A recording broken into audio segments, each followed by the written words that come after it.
All righty. Good morning, everybody. Hope you all are doing well this morning. I know we've got a bit of an early show, but we seem to always have better morning shows than we do late shows. I don't know what that is, but it seems like morning we all have our creativity juices and talkative energy going. So we've got not only a very interesting military show today, going to be talking about post Vietnam. Several SOG names are going to come up, which is going to be very cool to hear about. But we're going to be hearing about post Vietnam ODAs. We're going to be hearing about the Ranger battalions, and we're also going to be hearing a lot about overseas work in the Middle East. And our guest today, Mr. Randall McElwee, also is a Persian Farsi speaker. So some of his exploits while he's over training in Pakistan, which is a very interesting story. It involves a lot of good SF stuff. So I think we're going to have a lot of fun with that. And we're also going to get to talk jiu-jitsu this afternoon, or not this afternoon, at the end of the show, because he early on started practicing jiu-jitsu, worked all throughout his career, and is now a owner and coach in jiu-jitsu, and has trained with arguably some of the greatest jiu-jitsu minds and practitioners, probably since jiu-jitsu's come to America, probably of all time. So I've been looking forward to both aspects of this. So we're going to jump right into it. Mr. Randy, I hope you're having a wonderful morning this morning, and here we go. Okay, let's do it. All righty. Well, we always like to, like I said, talking offline, I like to follow Jack's lead a little bit here. We modeled it after the show, modeled it after the team house a bit.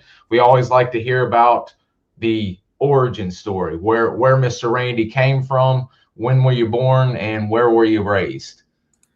Okay, so for me, I was born in a super small town in rural West Virginia, a little town called Gasaway, and grew up there. Nice, simple life on the other side of the railroad tracks in that small town.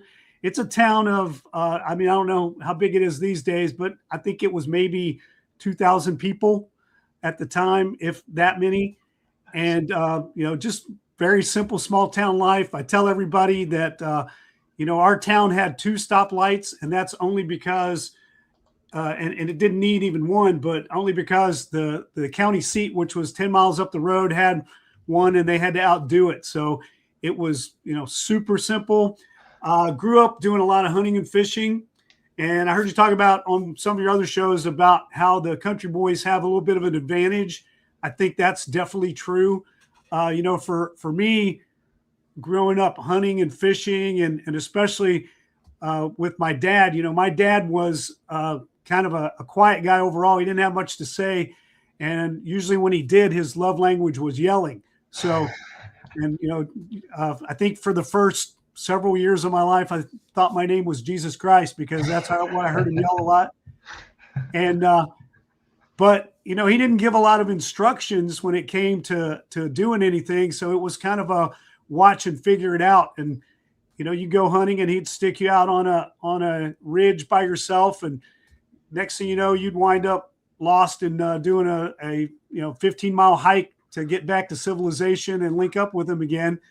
So that was kind of the norm, and definitely gave me an advantage for dealing with things in the Army. And then, I had a pretty simple life, grew up, played high school football, and right after that, graduated high school and had a construction job for a short while that I talked a little bit about on the show with Jack. And, didn't love it. Didn't really fit in. And it was more of the same of, nobody really told you exactly what to do. They gave you some pretty vague instructions and just kind of left you to figure it out. And I didn't like that. So that's part of what drew me to the military. Was I liked the idea of having instructions, but I found out later that I liked to have all those instructions and all those rules, so I knew how to break them. And, it worked out pretty well for me overall. But like when I was working construction straight out of high school, I graduated, young, because I started early. I was 17 when I finished high school in 1982. Wow. And, finally got a job thanks to my brother-in-law, who was a former military Vietnam veteran. He was in the infantry in Vietnam, and he got me the job. Great job at the time, but I was working myself to death. I was getting up at 3:30 in the morning to go to work. I had like an hour and a half to 2 hour drive, and I didn't get home till like 9:30 at night, because we usually work till till the sun went down. And I had to drive back and forth because I wasn't a union guy, so they wouldn't pay for a hotel. Looking back on it now, if I'd been a little smarter, I would have just like slept in the construction trailer there and took my chances. But I didn't know any better, so I drove back and forth because my company gave me free gasoline for my car. My little Honda Accord. When I first started, I had a little VW Bug that I paid $500 for. And every time I went around a right-hand turn, the door flew open because it wouldn't stay latched. I had to close it with a bungee cord. But I didn't enjoy that job, so I wound up deciding to talk to the military recruiter. And I'd met with him initially because since I played football in high school and took the ASVAB to get out of class one day and scored well on it, they all came around. Mostly the Marine Corps. The Marine Corps guy was really, dogging me pretty heavy, and I just wasn't interested in it. But the Army guy had stopped by, found out I had a job, and said, "You know what? You're good. You got a job. Just keep doing that." And he was a former Vietnam Ranger as well. Oh. So he really just kind of, said, "Hey, life's good for you. You're one of the few kids around here that has a job." And where I came from, you either got out of high school, went to work, got a job, or you went to college. I didn't really think I was smart enough to go to college. I didn't enjoy the academic stuff. It wasn't my thing. And so work seemed like the way to go. And he came around talking to me, and I ran into him after that and talked to him and hooked him up with a deer hunting spot. He was a deer hunter, but he was from out of town, wanted some place to go hunting. And so I got him set up with that. And then after working that construction job for about a year and a half, and just, I was totally exhausted. I came from being a high school kid to not getting any sleep, working myself to death. Half the time I couldn't even eat. I lost like 15, 20 pounds, and I wasn't like a real, big guy anyway. And so the stress was really getting to me, and I decided, hey, you know what? I got to do something different. Let me talk to the Army recruiter. I talked to him. And, still, he didn't really want to put me in the Army. He told me, hey, stick with the job. Don't do it. In fact, he almost wouldn't even talk to me about it. But he had left me a little brochure with, the key things in it, the infantry, airborne, ranger, and special forces. And so I finally got him to sit down with me again. And I pulled out the little book and said, hey, listen, I want to know about going in the military. I'm not loving this construction. I think the Army's the right thing for me. And I asked him about, all the stuff that interests me was being outdoors because of my time hunting, fishing, camping. And, that's a whole different world in the civilian world. The Army takes all of those things that are a lot of fun, like jogging and aerobics and swimming and scuba diving and parachuting, and turns it into just a horrible nightmare any way they can to see if you can stand it. And, the outdoor process is the same way. So I went through some of this stuff. I asked him about airborne. He's like, it's jumping out of airplanes. And like I talked with Jack about, scared of heights. So I really had no interest in that. I did not see myself ever jumping out of an airplane under any circumstances. And so I kind of dismissed that. I got to the part about the Rangers because I saw them, rappelling. And even though it was heights, it looked like a lot of fun. It looked like they were doing cool stuff. And so asked him about that. He said, well, you got to go airborne in order to do that. And I was like, oh man, that cuts me out. Same thing. I flipped to the special forces section, and they had these, couple of guys like coming up out of the swamp with scuba gear on. And I was like, oh yeah, that definitely looks like something I want to do, And he's like, well, that's all airborne stuff. And so we kind of left the conversation with everything unresolved because none of it looked like I was willing to do it because I had to jump out of planes. And so I think it took maybe 2 or 3 weeks.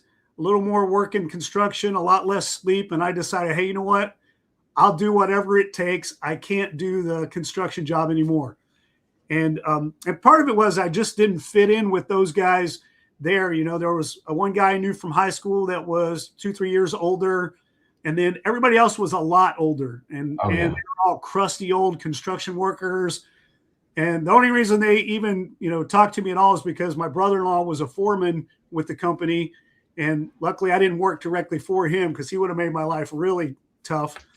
But, you know, they respected him really well. So they gave me the time of day and would, you know, at least acknowledge me. But nobody was sharing any great wisdom or mentoring or anything like that. It was just kind of like, you know, do your work, shut up. And that's exactly how my grandfather owned one of the most, not bragging, there were several big ones, but he owned one of the most successful family-owned construction companies here. And his son, my uncle, and then my mother helped out, and that's the way it was. I worked for him my dad worked for him too, and I worked for them every summer. And the crews would respect me, especially because my dad, Vietnam veteran, and he'd tear a hole in your rear end if you didn't. But the other guys would just be cordial. But the core group around my dad and all of that, those were literally the only men that gave me a time of the day. The other ones could literally, like you said, do your work, don't say anything, and just get the hell out of here after work. Yeah, exactly. They kind of looked at you like every time you saw them, like, what do you want? And so they didn't have much for you. But luckily, like I said, my brother-in-law, who was really my big supporter, you know, growing up, my dad worked away, so he wasn't around a lot. But my brother-in-law was there, and, you know, he was a good bit older. My sister's like 15 years older than me. He was a couple years older than her. So he was like having a second dad, and really kind of took me under his wing a lot, always supported me, came to all my football games, and you know, was yelling, screaming at the refs from the sidelines, always just, you know, in my corner. But, you know, I had talked to him and let him know, hey, listen, I'm going to join the military. And he was like, well, you know, and it started trying to impart some wisdom to me and told me, hey, go to the Air Force. And, you know, I was 18, 19 years old, and man, wasn't listening to anybody, which is very typical. Biggest mistake you can ever make. But, you know, I had it all figured out for myself. I wasn't going to take any advice. And, you know, I told him, no, you know, I want to go in the Army. I want to be Special Forces. And he tried his best to talk me out of it. But then he told me, well, you know, there's a National Guard group right there in West Virginia. You could go there, you'll get the training, come back. You won't have to, you know, go off and do everything. And I was like, no, National Guard, that's not the real military. I want the full meal deal, no substitutes. I got to have it all. And he couldn't talk any sense into me, which, you know, is pretty typical. And so I ignored all of his advice except for one thing. Is he told me, well, if you're going to see the recruiter, whatever you do, get anything they promise you in writing or it's worthless, because they will not live up to it. They'll agree to anything, but once you sign, you're theirs. And if it doesn't say it, you don't get it. And so that part I adhered to when I went to the recruiting office, you know. At least one thing got through for you. Yeah, it's the best thing I ever did was listen to that piece of advice, because it definitely came in handy during my early part of my career, and definitely later too. But I mean, it really hit home before very long. Because you'd also you kind of we didn't talk about this, but you took the ASVAB in high school, and you actually, from the sound of it, you know, I did the same thing. You just kind of use it as a way to get out of class, but you did quite well on it. So you coming into this, unless you got what you wanted on paper, they were probably going to put you in a staff position or something like that, because your ASVAB and GT scores were so well that they wanted someone with good credentials so they could put in work in the office or what have you. Exactly. They really pushed a lot of admin, a lot of supply, a lot of upper level stuff that had absolutely no interest, you know, to me. But, you know, if I'd have been a little wiser, I might have taken it, because nice, easy job. But it didn't appeal to me. You know, I wanted to be outside, so I thought. And you know, it's one of those things about the military is they will give you what you want and more, Then some. way more than you want usually. So I kind of fell into that trap because I really wanted to just be outside, do those things, and not be in an office, not, you know, be with a bunch of crusty old construction guys. And so when I went to the recruiter, because I had that high GT score on the ASVAB from skipping class, which is really the whole intent, I just wanted to get out of, you know, class for a while. I didn't take it very seriously. I'll be honest. I probably marked C and guessed on at least, you know, probably 30% or more of the questions. And evidently that's a good process. So it worked out well for me. I can't claim that I wasn't like a, you know, great student. I wasn't very academic. I got, you know, A's and B's mostly in high school, but they were low B's and there was a lot of luck involved. Some of it was because I got some help with other people doing my homework for me and things like that. Got to do what you got to do. Yeah, absolutely. It was all about getting by. And so I talked to the recruiter and I told him, hey, I want to go special forces. You know, that's why I'm here. And initially, you know, he told me, he said, well, you can't do that. You got to join the Army first. I was fixing to say, is it at this point in time, is this after the Iran hostage and all of that, to where now you can come in off the street like today and go straight in SF, or is this still old Army where you have to? So it was after the Iran hostage situation. You know, this was like early 1983, and you know, the Iran hostage thing is what inspired me to join the military. And I was, you know, in high school at the time when the incident happened, the Operation Eagle Claw and the rescue attempt that, you know, failed. And I started listening to the radio at night and falling asleep with it on, and I would have it on all night. And because, you know, that was the cool thing to do for all the kids, you know, back then. And I woke up one morning with a news announcement of the failed hostage rescue attempt in Iran, and that some special forces, you know, guys had been killed. And I didn't know what a special forces person was at the time, but for some reason, when I woke up and heard that, I mean, I had chills all over, and it kind of connected with me, and, you know, left an impression that, you know, later on resurfaced and inspired me because, hey, I wanted to go special forces. And so initially they didn't allow you to just go straight into special forces. And believe me, I found out why.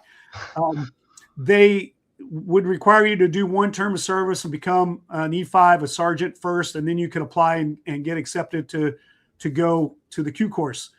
But they opened it up for a short amount of time, like right when I was getting ready to go to the recruiter. And luckily, my recruiter that I spoke with, he knew about it. And, you know, his name was Steve Huggins. And like I said, he was former Ranger in Vietnam. He had a lot of connections. And he even, when I started talking about that I wanted to do this, he got an SF guy, an active duty SF guy from, I think it was 7th Group, on the phone for me and let me talk to him in the office and ask him any question I had, whatever I wanted to discuss with him, you know, just let me, you know, and I didn't even know what to ask, but I asked him everything. And the guy took his time, didn't have to, and was very straight with me about, hey, here's how it works. And they, between the two of them, they informed me that they had just opened up this opportunity for people to come in off the street and go try out for special forces. And, you know, now it's known as the 18 X-ray program, but back then it had come out and it was unassigned special forces. And the reason they had done it is they were just reactivating 1st Special Forces Group. And so, you know, and it was what they commonly called, you know, being an SF baby. And that's what I was. I was an SF baby. And so when I went to the MEPS station and was talking to them about this, initially the guy said, oh, you can't do it. And I was like, well, hey, my recruiter said that they just opened this up and I knew this. And he's like, okay, let me go talk to my supervisor. He was gone for 5 minutes. I think he already knew. He was just trying to, you know, what he needed to make for quota that month. And so he came back and said, okay, you know, let me see what we got. I'll see if we can do it.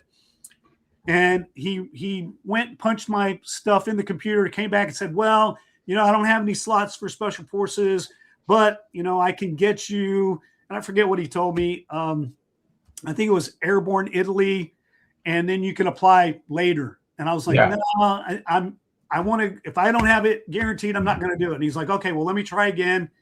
He went back. It was very typical used car salesman. Let me talk to my manager, see if we can make a deal. I got a deal for you right here. Absolutely. How do I put you in the Army today, young man? And that's really what it came down to. And that was the other thing, is they were really trying to get you set up to leave like tomorrow. Oh, no. Because I guess a lot of the guys coming in were looking for work. They needed something right away. That wasn't my case. I wanted what I wanted, and that was special forces or nothing.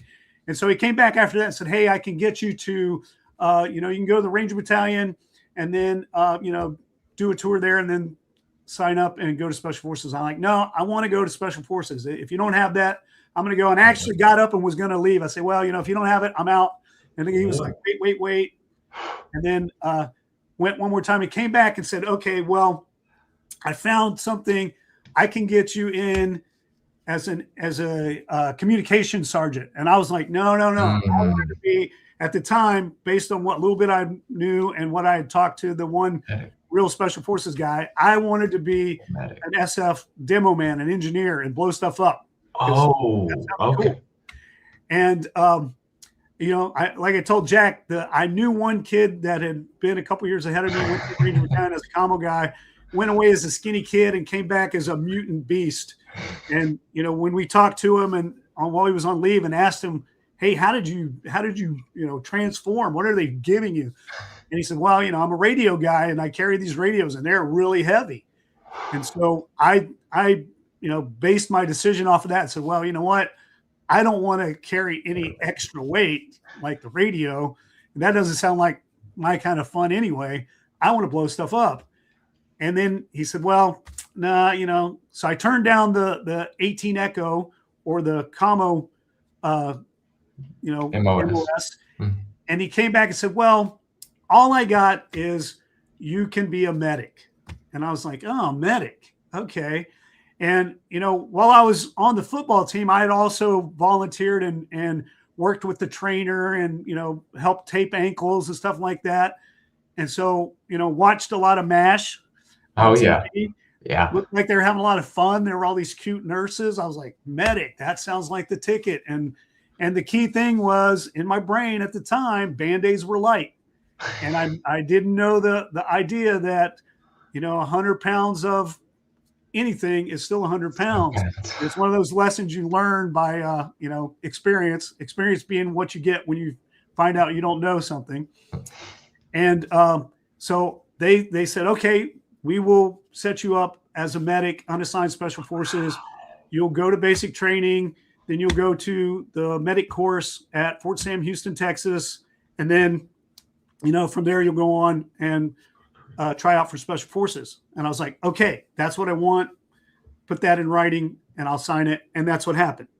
And so I got a slight delayed entry program and, went back and waited for my time to come.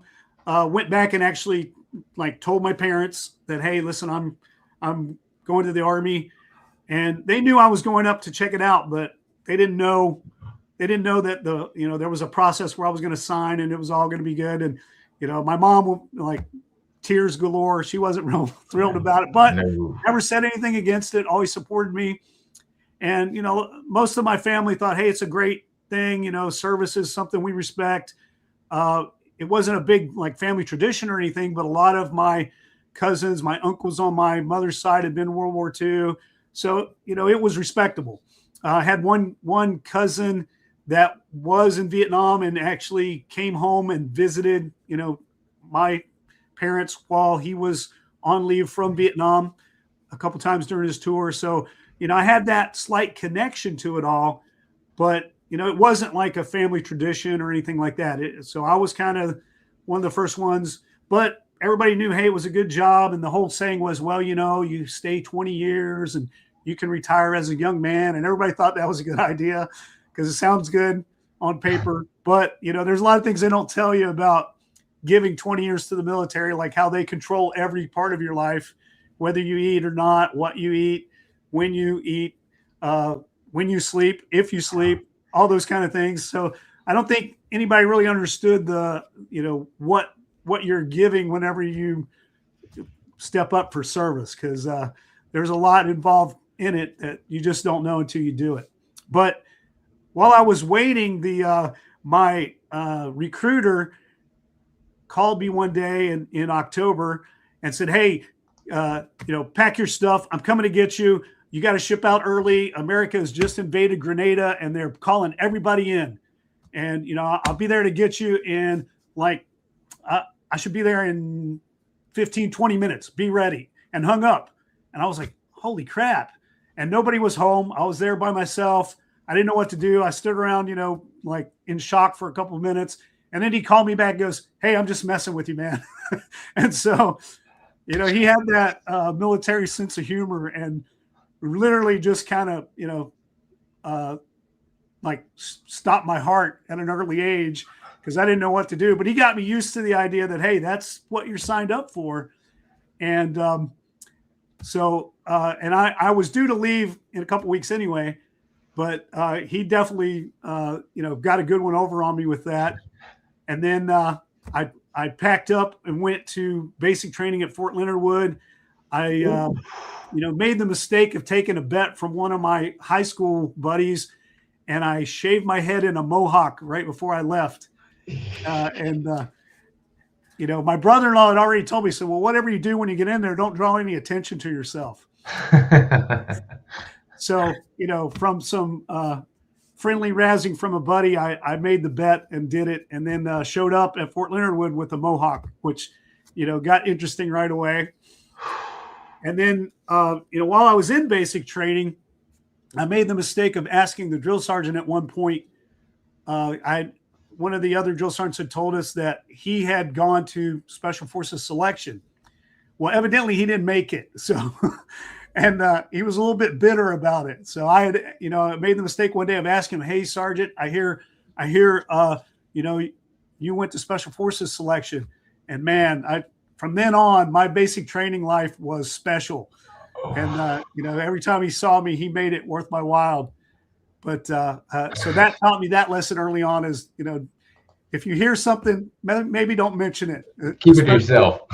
Guy happened to fail because, guys tend to get a little bitter if they don't make it and have to come back to other things like drill sergeant duty.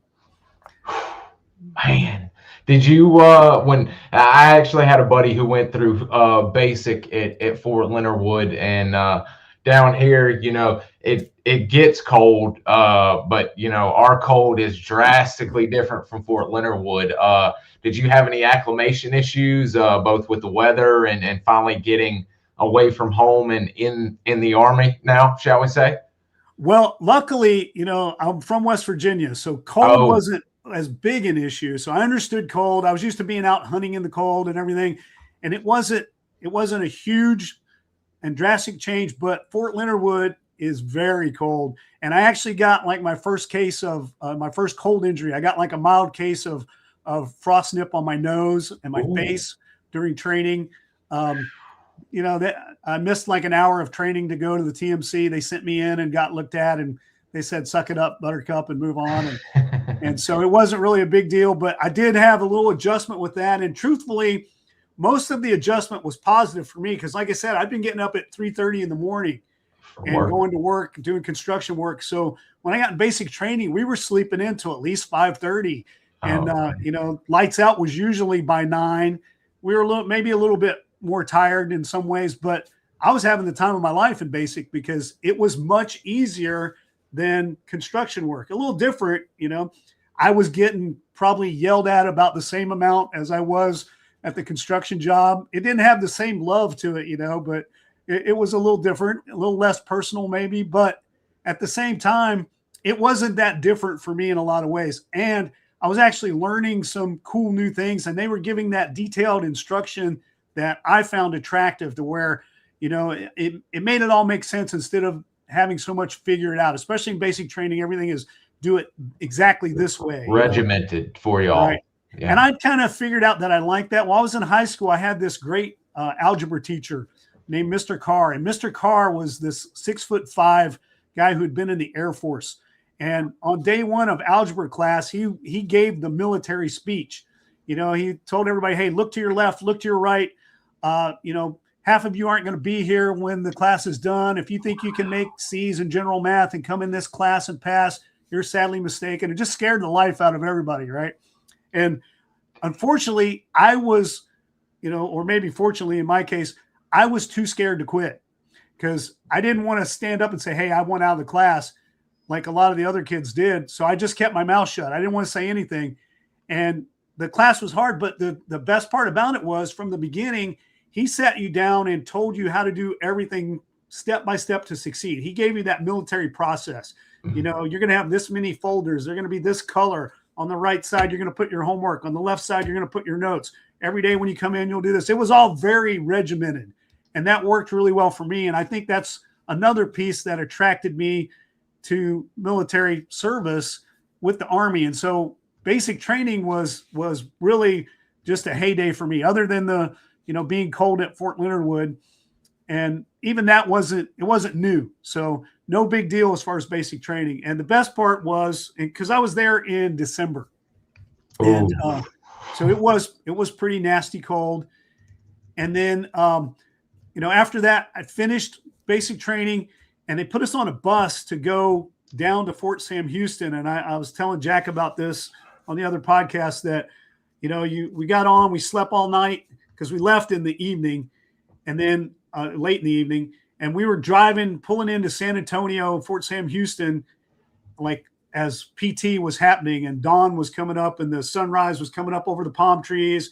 I saw a whole formation of female soldiers in white T-shirts running PT, sweating. And, you know, for a kid right out of basic training, 19 years old, I thought maybe I died. And it was very MASH-like, all the things that you saw on the TV show, that the nurses and everything, it all embodied that. And so I thought, man, I've really hit the jackpot. I'm on the right path. And, you know, I got there, I did the medical course. I found it really interesting. I enjoyed the medical training. I got a lot out of it. I was really excited about it. It was a niche for me at the time. And I really was very interested in it. And during that time, we had two guys in our 91 Bravo or combat medic class that were one was from 7th Special Forces Group and one was from the 1st Ranger Battalion. And they put them in charge because they were E5. And, you know, they were there to reclassify as medics and go on to, and I didn't know it at the time, but they were going on to the SF medic course. So they put them in charge of our sections and they were our first leaders, which worked out well, you know, for me. And I got to kind of understudy and deal with those guys and kind of, you know, have like my early heroes there and work with them and see how, you know, what it's supposed to look like on one hand.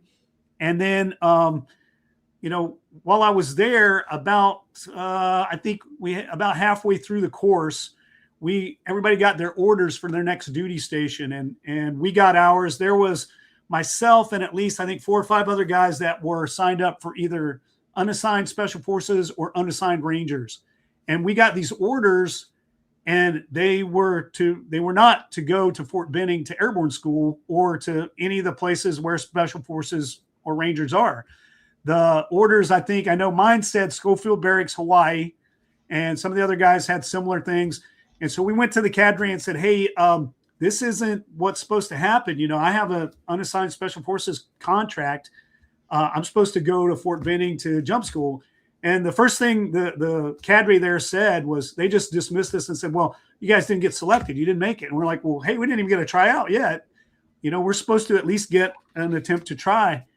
And, you know, they dismissed us. We went back to them again and even said, hey, you know, I personally said, hey, listen, if I'm not going there, you need to send me back home. This nullifies my contract. I'm out, you know. And they went back and checked, you know, which seemed to be the ongoing processes, you know, tell you whatever they come up with initially. And then if you call them on it, they'll go back and find out the real deal. Jeez. And So they came back later and said, all right, you're right. Your orders are wrong. We're going to get you new orders. But a couple of the guys took them right off the bat and just said, oh, okay, you know what? I want to go to Hawaii anyway. Sounds like a good time. I'll go do that. And then for me, I was set on special forces. So we got a second set of orders. And I think by then there was only 3 of us left. And the next set of orders said, Airborne Italy, the 507th in Vicenza, Italy, or something like that. They were just reactivating it. And this was supposed to be like a great assignment. Everybody in the Army wanted to go airborne and go to Italy, but not me. I had no interest in Italy. There was no special forces in Italy. And so once again, we brought it up and said, hey, these still aren't right. We're supposed to go to Fort Benning for airborne school. And so they said, okay, fine. And by this time there was like a week left. And they said, fine, we'll resubmit. But you know what? It's going to take a while. A few days later, we heard back that, hey, you guys are going to graduate, but we don't have orders for you yet. You're going to have to wait here as a holdover until we get your orders. And we're like, oh, well, okay, what does that mean? What do we do? And so they put us on duty as supplemental cadre. They frocked us to drill corporals. They assigned us duties, basically make work for the most part. And, we had CQ, or charge of quarters, on an alternating basis. So I think about once a week, I had 24-hour duty as the CQ.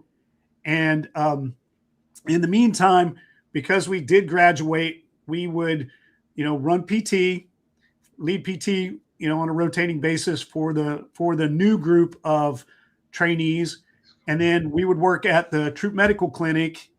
And then myself and one other guy who was going to undersigned ranger assignment, we landed an opportunity to go fly with the medevac unit. And so we went and did that in the afternoon. We did the TMC in the morning, except on the days that we weren't responsible for PT or working, as charge of quarters.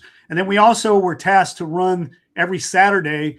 We ran what they called School for Soldiers PT, which meant we were in charge of all the people that messed up during the week, give them extra hard PT, run them and make their life miserable, put them on detail all day and look after them. So, that was kind of our thing at the time. And we really didn't know what we were doing as far as anything, but we modeled the PT that had been done for us by the SF guy and the Ranger that were our leaders initially. So we just copied and made it work. And, we're pseudo leaders as, Private E2 acting as drill corporals and managing to deal with those troops. And then finally got my orders and went to airborne school. A little bit of a challenge since I was afraid of heights. So once I got there, I wasn't quite sure how it was going to go. I wasn't sure I was going to be able to do it. And the only thing that worked out for me was there was a little like 5'2" blonde lieutenant that was there to go through airborne school. And I think her name was Lieutenant Tuttle. I remember because she was in the jump stick across from me. And I was too much of a egomaniac to let some, little female do something and not be able to do it. So I couldn't look bad. And so as long as she stayed in, I had to stay. So that got me through. I don't think I ever had more than a 30-minute conversation with her, but she got me through airborne school and probably doesn't even know it. Were females at this point in time? Was this becoming more of a common occurrence with females in airborne school, or I think it had been for quite a while because they were sending them there as officers because it's considered a leadership, track for officers to go to airborne school.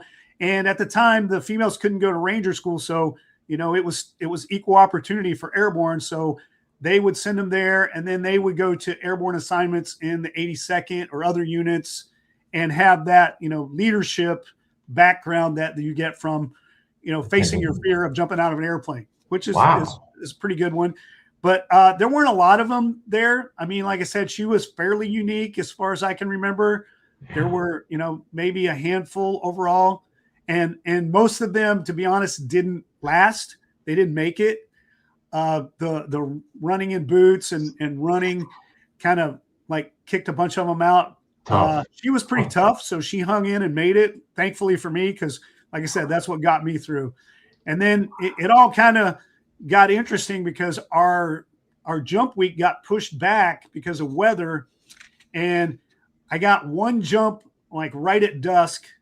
And then because of the weather, they had to push up the schedule. So my next two jumps, actually next three jumps were night jumps, just because of the circumstance. So, you know, I didn't get much time on regular Hollywood day jump before we went to night jump, then night combat equipment. And then, you know, we had a graduation jump. And then actually, you know, on that, I kind of reached for the ground and I sprained my knee. And luckily it was the last jump. And they had a thing back then that even if you had completed all 5 jumps, if you couldn't walk off the drop zone, they would hold you back and recycle you. And I don't know if it was rumor or what. I didn't want to chance it. So I, you know, threw my kit bag with my parachute on my back and I sucked it up and really made it look like I was okay till I got back and turned in my parachute. And that is real. We've had a SOG veteran who went through, or no, maybe a post-Viet.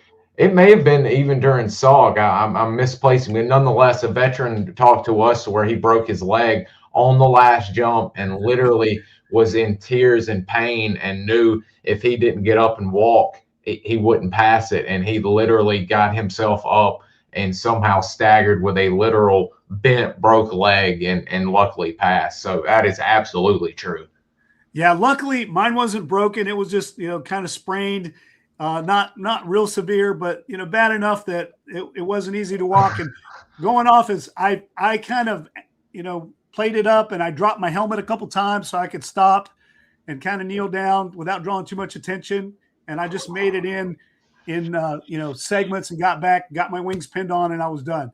And so then from there, I got my orders and I was due to head back to Fort Bragg. I think I flew home on leave and picked up my car because, you know, all this time I hadn't had a car. Got my little Honda Accord from my mom, and then drove back to Fort Bragg, North Carolina. And I didn't realize it, you know, and I told Jack about this, but the orders gave you like an optional 30-day reporting time to where if you wanted to, you could take leave or not. Well, I was so young and naive and nobody explained it to me. I thought that meant, hey, you got 30 days leave, you got to take it. And, you know, so I went home. I was there about a week, grabbed my car, went down to Fort Bragg, and I had relatives, cousins and uncles that lived at Fort Bragg because my uncle had been in the military. And I stayed with one of my cousins for a while because they had a swimming pool, and you know, stayed with them for about a week. And I started getting a little bit bored, and I said, well, you know what? Let me go by and just check out the place and see, you know, where I'm supposed to be, what it looks like, find out, you know, the information. So I went by. I had my little folder with my orders, and luckily, you know, I had everything I owned in a duffel bag that was in the trunk of my car anyway. And I went by, saw the guy that was in charge of the CQ. He sent me to the headquarters desk, the S1, and said, hey, I'm here to sign in, you know, or I'm here to find out about signing in. And they're like, okay, you want to sign in now? And I was like, what do you mean? And they're like, well, you can sign in now if you want. And I think it was a Friday. So I was like, okay, so what happens if I sign in? And they're like, well, you know, we'll get you a locker and a bed. And then, you know, you report here on Monday and see, you know, that's the next step. So I was like, okay, I'll sign in. So I went ahead, signed in, you know, grabbed my stuff out of the car, put it in the locker, went back over to my cousin's for the weekend, grabbed the rest of my stuff, went back in there on Sunday, and then, you know, started on Monday, reported in. And at the time, they had what was called pre-phase, which was, they didn't have a selection back then, or not a formal selection. It was kind of done by whoever the cadre was at the time.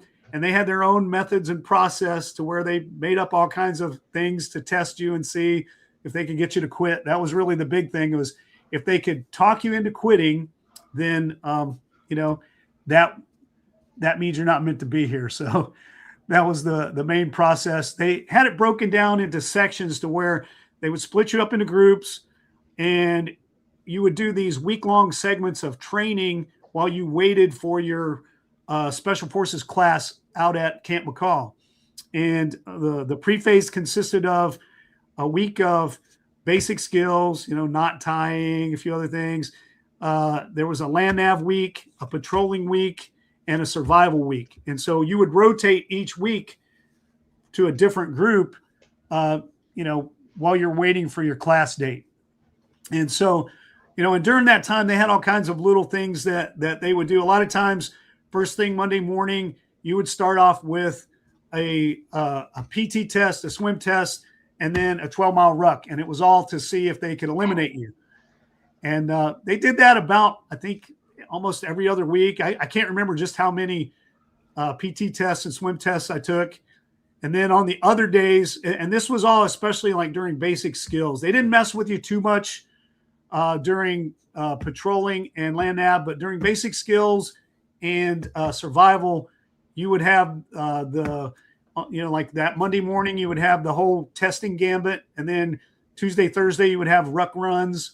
Then Wednesday and Friday, you'd have these other like long runs. And then you'd have the classroom training portion for these other events. But you went out to the field for patrolling and land nav, so they didn't have a chance to mess with you as much there.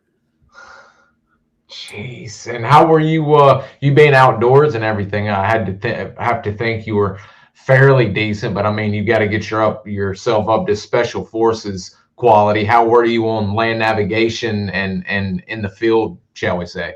Well, so, I've never done any actual land navigation. Nobody ever gave me a compass before when we were hunting or anything. It was all terrain association. You learn that, there's a time to walk the ridges. There's definitely a time to stay out of the valleys and pay attention to how the terrain looks. But, as far as actually knowing map and compass, I didn't have any real background with that.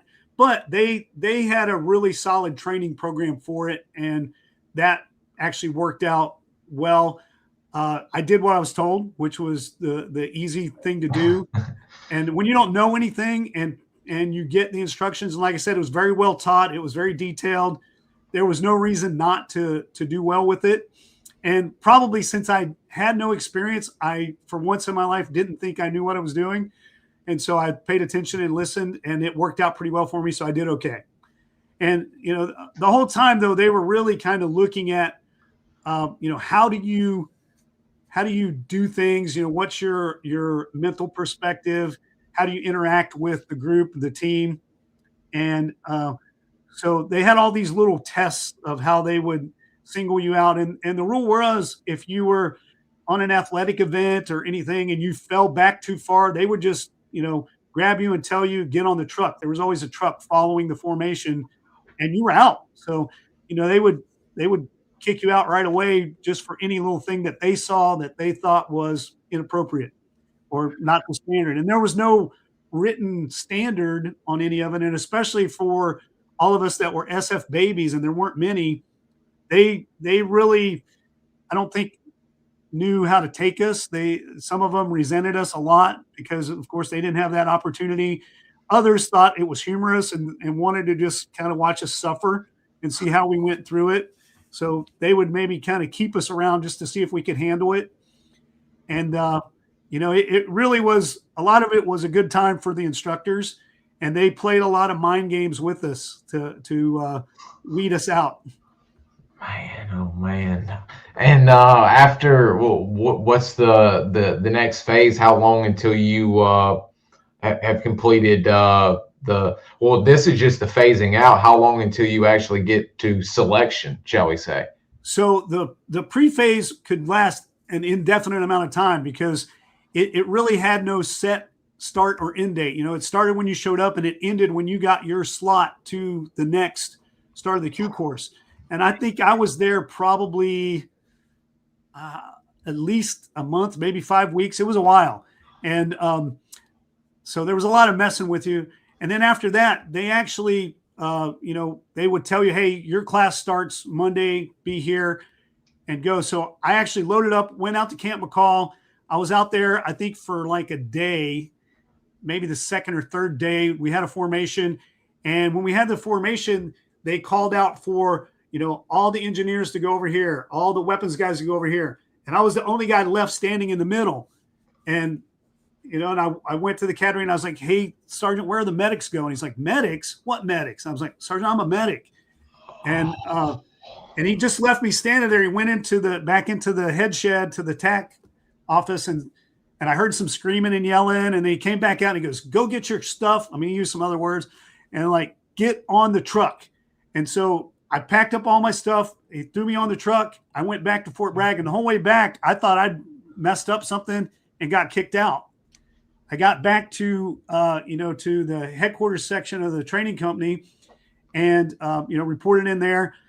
The main TAC went in to see the first sergeant or sergeant major, I don't remember, but he went in to see somebody. There was more yelling, and then he came back out and he was like, there was something on a piece of paper that said I was a weapons guy. So somebody had made an entry somewhere, typical military mix-up, and I wasn't supposed to have gone out there because they had just changed the order for the medics. They had changed it so that all the medics would go to Fort Sam Houston to 300 F1, the first phase of medical training, before they went out to Camp McCall. Because a lot of guys were coming there TDY. They would do phase 1 and pass, and then they would go to the medic course, and then they would fail because of the academic side of it or some of the other practical requirements. And then because they had come TDY, they had to keep them on Fort Bragg for a certain amount of time. And a lot of times they would recycle them and then make them, a weapons guy or one of the, what they considered lesser academic courses. But so the guys would do that and get their way into special forces because they were really trying to get more medics, get more commo guys. And the guys would complete first phase. And because they didn't want to just kick them out. So they would recycle them into another MOS, one of the other ones, usually 18 Bravo or 18 Charlie. And so because of that, I got held over again. And that's when I got selected and put on detail to work over at one of the ranges on one end of Fort Bragg. And this old gray haired guy came in with a big mustache, picked up about 4 of us, and said, hey, you guys come with me. He took us over to this, old range, handed out clipboards with these papers on it that were non-disclosure statements that said, you will not talk about anything you see, hear, or encounter. You won't speculate about anything that you come in contact with. If you do, you're going to military prison. And, it read pretty harsh. So we signed it. And one of the reasons I got selected to go is because my security clearance had already gone through. I was a young kid in rural West Virginia, and there was really nobody around to get me in any trouble. So it processed pretty quickly. And, from that, we got on this detail. And, I found out later that this was actually Sergeant Major Walt Shoemate. And yeah, that's him right there. And, what a great guy. He looked like this old civilian contractor, and nobody told us any different. That was one of the things throughout my time, especially early time in the military, is you were walking around with all these Vietnam legends that had done all these incredible things, and nobody knew it. They were, all down to earth, humble. Nobody ever said anything about it until every once in a while you heard somebody whisper, what they had actually been involved in. And this whole time you're being mentored by these great guys with all this, SOG experience, SF in Vietnam, MACV, everything that had really shaped what Special Forces was, and especially everything that made it legendary at the time. And these guys were our mentors, and we didn't even know it. But, we were working for him, and he would, take us out there, drop us off at one of the range sites, and, give us some vague instructions. And I think I told Jack about one of the times he came out there, and there was a front end loader, and there was a big building complex that was there. And he asked, hey, does anybody know how to operate a front end loader? And, I said, well, I kind of do. And he goes, okay, great. Jump on it and tear that building down.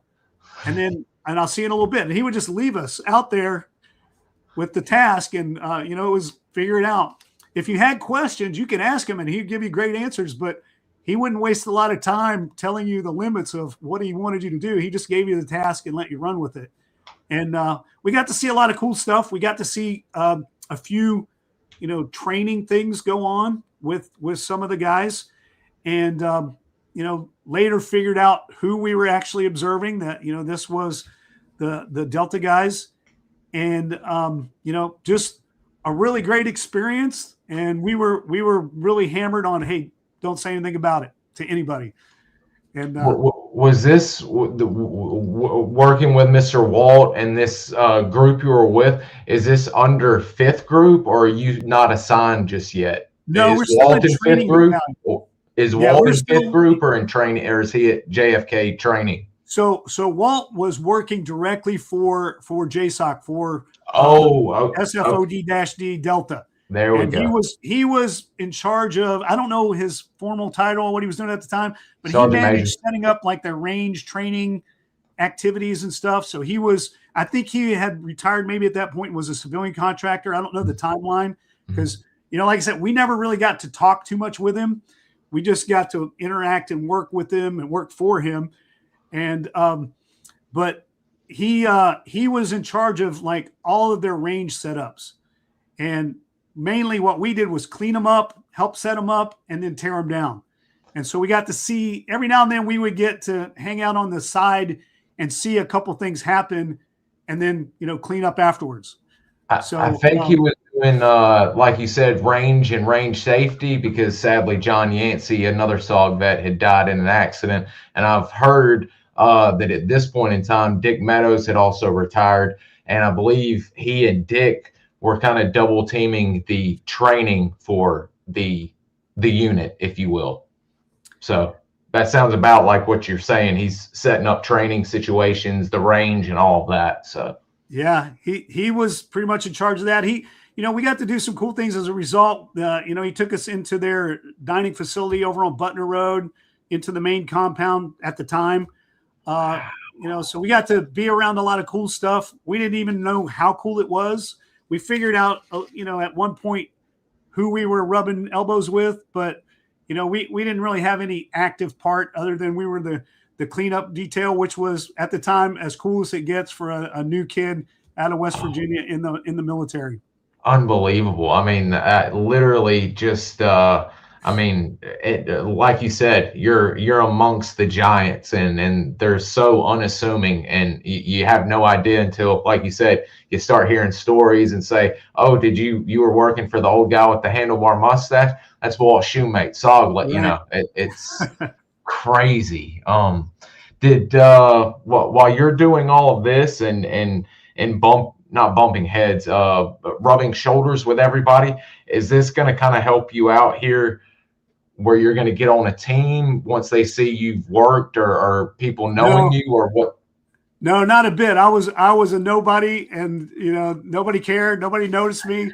None of that did me any good. I was just another kid cleaning up after the real guys. So, but it worked out well for me, because it showed me some things. It got me really excited about what was out there in Special Forces, which also kind of worked against me a little bit later. I'll talk about it in a second. But so after I finished up my detail, I went on out to Fort Sam Houston, finished the first phase, 300 F1 of the medic course, came back to Fort Bragg, completed med lab, then went to phase 3 out at Robin Sage and wrapped that up. And then we got our tabs, and we still had clinical rotations to do. For some reason at the time, even after we finished, we had like a month-long medical clinical rotations at the hospital at Fort Bragg. And so I finished. I was a Special Forces tab qualified E4. And I think there was maybe a handful of us in the Army at the time. I posted a picture a while back of me and my crew that got me through, the 4 or 5 of us that finished the course and were tab qualified E4s. But and then after that, I went to 5th group. I showed up to 5th group, and it's one of those things I also didn't realize. Yeah, that was me in phase 1. Pretty young kid. Gosh, that is That is a great photo. And I'll pull up your other Q course photos as well. Sorry to get you off track there. No worries. Good little walk down memory lane. But so I got over to fifth group, and you know, I had seen the cool stuff with the, you know, the tier 1 guys out on the range, and I thought, all right, you know, I'm finally made it. I'm in the big leagues. I'm ready to play. And I showed up, and the one thing I didn't realize is, you know, just because you show up doesn't mean you're anybody. And as a E4 tab qualified, I don't know anything. And everybody around you, especially all these seasoned Vietnam veterans, and a lot of guys too that had done rotations to Iran and been on all these, you know, MTTs and JSET missions to where they'd been to all the you know, problem spots of the world. They had all this experience, and the only thing I knew was a little bit of medical stuff that got me through the Q course. And luckily for me, the medic is a valued position in SF. You know, they treat you pretty good. They respect your knowledge. A lot of guys have gone before us and really impressed a lot of people because they saved a lot of lives. And so, you know, you get a little bit of inherited respect from that. But at the same time, still just a young kid. And to be honest, I was a young kid and I was physically strong because I made it through the medic course. I was a little bit cocky, you know, coming into it. Not a good way to show up, especially in that environment. And so it took a minute or two for them to cool my jets when I first got there. But the thing about it is, you know, I showed up there in the mid 80s. And if you were in fifth group in the mid 80s, there was not much going on. You know, I tried to get to seventh group. While I was in the Q course, I'd made some connections with one of our main class leader, Sergeant Arboleda, had been in seventh group and, you know, had reclassified as a medic and was going back. And so, you know, I had heard some cool stories about what was going on in Central America. That's what I wanted to do. And I'd taken, you know, all 4 years of Spanish in high school. And so I was a white kid that could speak a little bit of Spanish. And I went to the one of the battalion sergeant majors. I got a meeting with him over in seventh group while I was still in the course, while I was almost finished with my medical time. We hadn't gotten orders yet. I went over to see him and, you know, gave my whole spiel in Spanish about how I wanted to come to seventh group. I was a medic. You know, I'd rehearsed it, practiced it, got it down, had some of the native speakers help me with it. Got over there and he was really excited. He's like, all right, we got a white guy that can speak Spanish. He's a medic. Let me get all your information. I gave him my social security number. He says, yeah, we're going to get you over here. And then I think a week or two later, I got orders. And once again, the military system with the orders kind of sent me in a different direction. They you know, I got orders and almost 90% of my class went to fifth group. Everybody went there. And it was, to be honest, the last place on my list that I wanted to go. I wanted nothing to do with the Middle East. You know, the only thing that I really was excited about or thought was cool with fifth group was the Beret flash. They had the coolest flash at the time, and they had the Vietnam history. Well, just as I was getting there, they were changing the flash and getting rid of the Vietnam colors out of the flash. So even that wasn't panning out too well. And did they go instead of the Vietnamese flag with the black? Did they do was it all black there for a while? Or yes, okay. Yeah, it was all black with just a white border around the flash. Okay. And really, I think like when I showed up is when they did the beret change ceremony. So I think I had my my beret with the Vietnam flash. I still have it. I think I got to wear it like for a week. And then they did the changeover ceremony. I was standing in the background during the ceremony and watched it. But, you know, I saved the beret, but you know, I never really got to wear it. The rest of my time in SF, it was all black flash. I love that. That and the 46th Company, I'm partial because all the SOG vets and Vietnam vets I know, but the 46th and the fifth group flash from Vietnam is by far the coolest flashes around. Absolutely. Although I will show this from your JFK days, and I swear you kind of favor Howard Sugar in some photos, but I love the special warfare center flash as well. Yeah, so that was you can see there I'm still a PFC. I haven't graduated yet. They actually, and this was a controversial thing, they made us put on berets so that we could do a parade. And you know, a lot of us were like super superstitious about it. We didn't want to do that. You know, it was kind of a big taboo at the time, and we're like, man, that's not a good idea, but we were ordered to do it.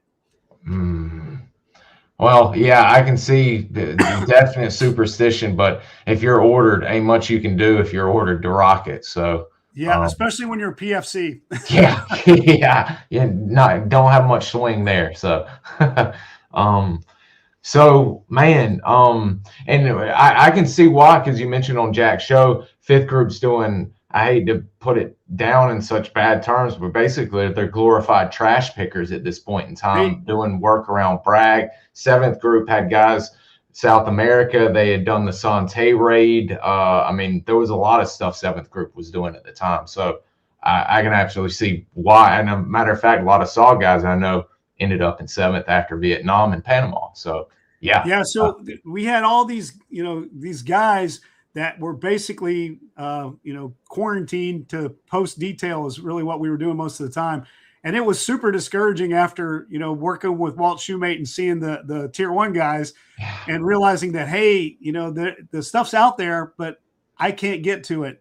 And so I started making a list of all the reasons I wasn't going to re-enlist. And I used to carry that around in my pocket for a while.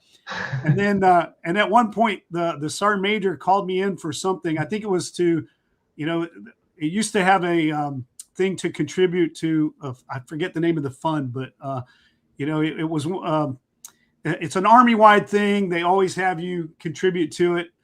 And I didn't contribute. And to be honest, I was, like I said, I was a little bit bitter at the time. I'd done all this work. I was ready to do some high-speed stuff. And all I was doing at the time was post detail. And then he called me in, and I actually made the mistake of, you know, of telling him about my list and pulling it out and showing it to him. And, so I didn't win any friends with that, but he did kind of, you know, after that, he proved me wrong. You know, he held it against me a little bit and made me pay for it. But at the same time, he sent me to PLDC, which was the primary leadership development course, which I had to have in order to go to make it to E5. So I went to that, made E5. And then right after that, I got an opportunity, and I went, you know, because of they had another like physical event that was going on. And I volunteered for it just to get out of some post detail. And I had passed and done well with it. And as a result, the sergeant major sent me out to El Paso, Texas. We had a group of guys out there at the time called the B500 project. And what they were doing was they were testing and developing mounted desert operations, tactics and techniques, and, you know, exploring equipment. And they needed a medic, at least on a temporary basis. And so he sent me out there to be stationed with them. And that was like the real SF that I was looking for, because we were training all the time. You know, we were jumping. We were no, that was later. That's actually later with a mission with the guys from CAG. But the early stuff, we still had these dune buggies, the fast attack vehicles that, you know, that looked like the stuff the SEALs were always driving. And they broke down all the time. So we spent a lot of time working on them. And they were really, you know, they were these framed dune buggies with Ferrari engines, I think, or Volkswagen engines, but they were Porsche fast motors. I think they had Porsche motors, actually. Yeah, they were pretty fancy, right? But I hated working on vehicles. I'm not a car bug or anything. But one of the things that happened while I was out there is one of the guys ran one of the motorcycles into a cactus patch and got like just tore up with cactus. And as the medic, I had to treat him and pick some cactus burrs out of his rear. And the whole time I was doing it, I gave him a pretty hard time about it and made fun of him. And, you know, he said, well, you think you could do better? And I was like, well, heck yeah, I could do better than that. And what he didn't realize was in high school, I raced motocross. And so it had been, something I'd spent a good bit of time with. And so to kind of show me and teach me a lesson, they stuck me on the bikes. And when they stuck me on the bikes, I was at home because, I really enjoyed it. And so they kept me on the bikes. So I got to work on the motorcycles. I got to ride the bikes. I got to test a lot of the tactics that we were using with the night vision and some of the other things at the time, and trying to figure out how to have, carry our weapon systems on them. And so that turned out to be a really cool, thing for me, is to spend time on the bike. And that is really what led to me changing my mind and re-enlisting. And wow. So I did my little tour with those guys, came back to Fort Bragg after being out there. And at the time, they were in the process of gearing up to move, 5th Group from Fort Bragg to Fort Campbell. And they were going to, supposedly, at the time, there was a discussion that all of 5th Group might go out to El Paso. And, I was like, hey, I really want to go out there. I had a good time out there. And I didn't like Fort Bragg. It was not a great place. And so I was looking forward to moving. I was trying to get reassigned permanently back to the B500 project. Well, in the meantime, I got an opportunity to go with 7th Group to be attached and go down south to Honduras on a soft hat Limpira, which is it was like a medical humanitarian assistance team. And very cool thing for me as a medic, because I went, and the whole time we would, truck and hike into the jungle and go treat all these villagers, pull their teeth, give vaccines to their animals, treat all their medical conditions. And it was all very, isolated, but it was all in, Honduras. And we got to, do quite a bit of cool stuff there. We got one quick trip across the border over to El Salvador, and, all these things got to get some Honduran jump wings. So I started to finally actually do some real SF stuff. And then, after I came back from that trip, then, I was still lobbying to go be assigned back out at Fort Bliss, Texas with the B500 project. But as it turned out, they decided after that they were not going to send 5th Group out there, that it was going to be going to Fort Campbell. And so a lot of the guys, were homesteaded at Bragg. They had homes, they had wives, they had their whole life there. And a lot of them didn't want to pick up and move. I was still single at the moment, so I was all for moving. And then not too long after that, I did get married to my first wife, and still wanted to move because I hadn't put down any roots yet. I hadn't bought a house, hadn't done all that stuff. So Fort Campbell, any place but Fort Bragg sounded like a good idea to me. And after that, I volunteered for Persian Farsi language school. And the reason I did it, because I was still on the idea of, hey, you know what, I'm going to get out. And so I went to Persian language school. It was a full 1-year program, 8 hours a day. And I took college night courses to try to set myself up to go to college when my first enlistment was up. But during that time, while I was in language school, I got married to my first wife. And then the whole opportunity came up. They offered a $20,000 bonus for SF medics to re-enlist. It sounded like a lot of money at the time. And, I decided, what, I'll stay. I'll go one more enlistment. It's another one of those Army traps. It's $20,000, but you got to do 6 years. They didn't have all the things in place now to where you could, necessarily re-enlist overseas and get it tax-free. So I got taxed basically twice because it put me in a higher tax bracket for that year. And I found out that, never do anything for the money because it's never worth it. Do it for other reasons. But I got a lot of a good experience out of it. I went to the college night courses, and that actually helped me out because a lot of the guys that were in the Persian class, they were just doing it to get times with their family or something like that.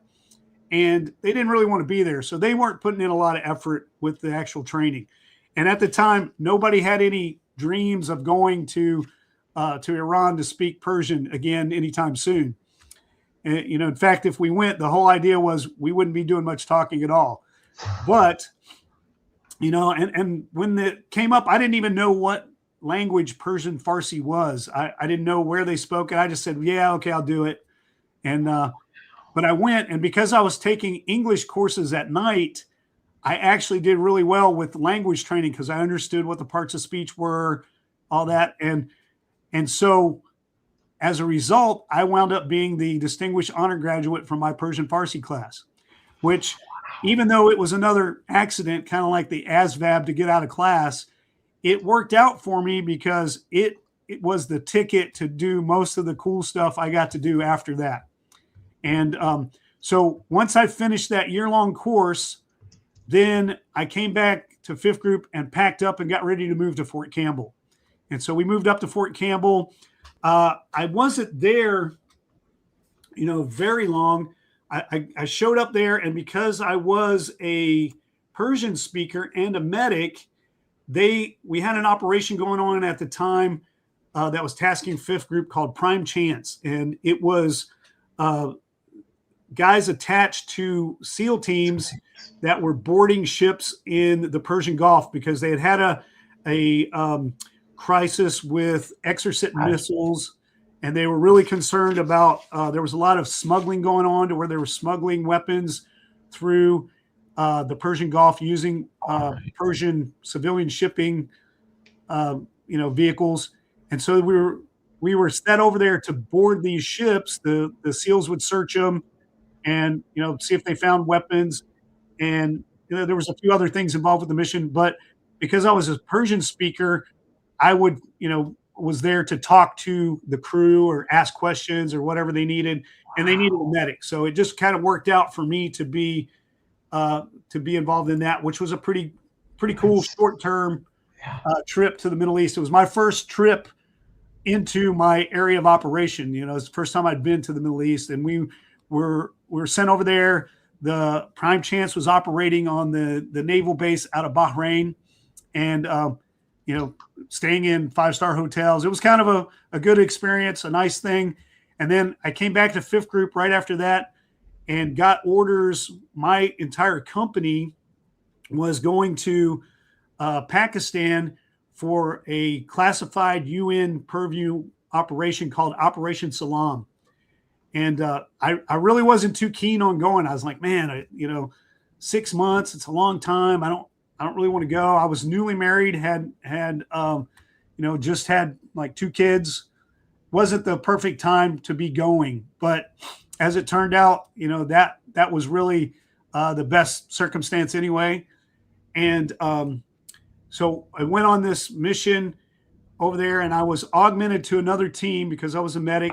Our team had been like split up and divided out to several other teams in the company, but all guys I knew, good guys, great group of people.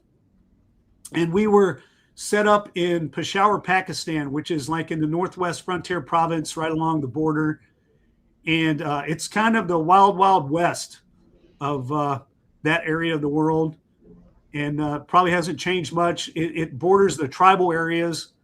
And at the time, the UN mission was technically in support of demining operations to help the Afghan Mujahideen, because we were working to support them both directly and indirectly and covertly against the Soviets. And so we went over there to do these demining operations. And because I was a Persian speaker, my main job was as interpreter for all the training. And, it was a pretty nice setup. They put our team in a big civilian house out on the outskirts in what would be a wealthy neighborhood over there in an area called Hyderabad, on one side of Peshawar, Pakistan. And so we lived there. When we first started, it was a civilian clothes operation. We were wearing, Afghan clothing, building rapport with them. We had relaxed grooming standards.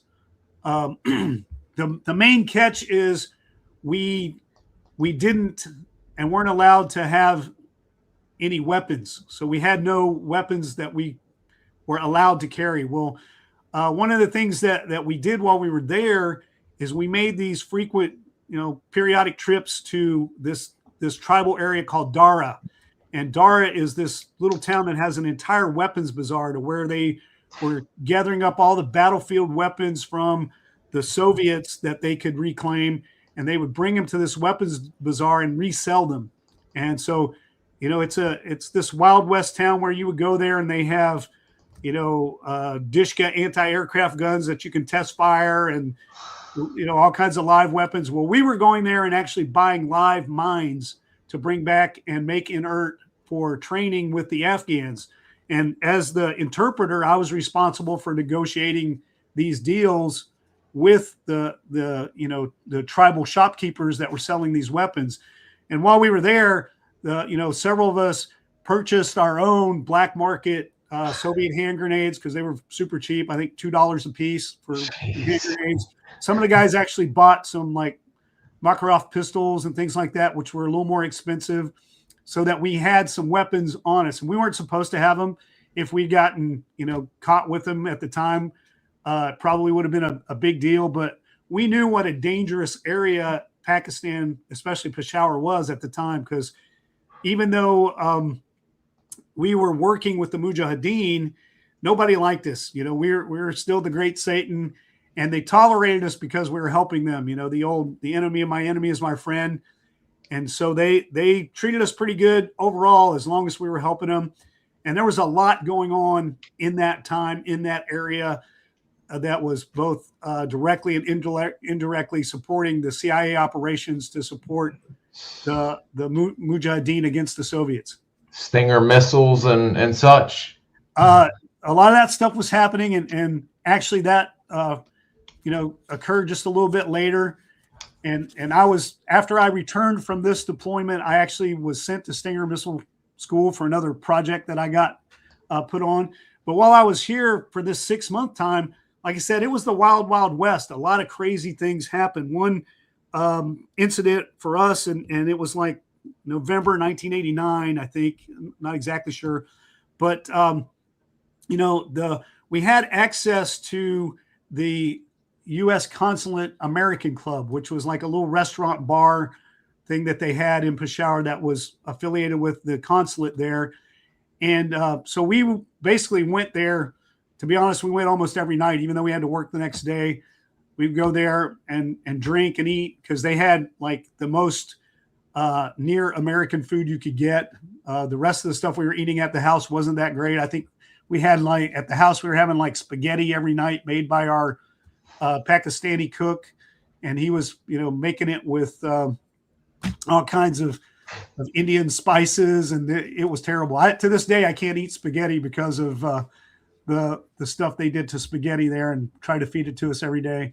A lot of the guys were all for that because, you know, we were getting paid TDY, and so you could eat, you know, for pennies a day at the house and save and stockpile all that money you were getting paid for extra food.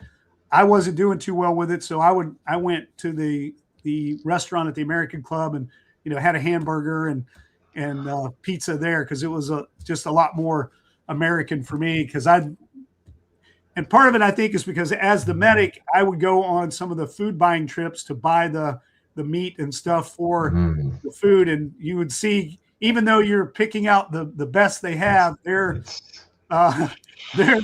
conditions for sanitation are not real impressive. And I know at once, while I was there, I think we all got sick about every 8 weeks. We get like majorly projectile vomiting sick from the food. And but going to the American Club every night, one of the things that worked out for me there is the guy that was running it was this really flamboyant, kind of crazy guy that supposedly worked for the State Department, a guy named Mike Gilmore, that he had actually been one of the guys that was at the embassy in Iran when it was taken. And he was one of the guys that managed to get out. And he spoke Persian, and he had his driver was a local that spoke Persian Farsi. And because I spoke Persian, I got over there and started talking to him, and we kind of linked up with him. And he connected us to a lot of cool things going on that a lot of people didn't know about, even our own guys. And that's kind of the unique thing about Special Forces that I found out a little bit later, and I'm sure it's probably still the same today, is there's always so many things going on inside of SF that are so compartmentalized that even the team down the hall doesn't really know what's happening. And there's all these, they're always referred to as special projects, but they're these teams that are designated to work on other, tasks, other missions that are not directly related to the group you're assigned to. They're usually, tasked for, other government organizations, other higher level commands like JSOC and other things like that. They're all the highly classified, top secret SCI programs that are going on right under everybody's nose.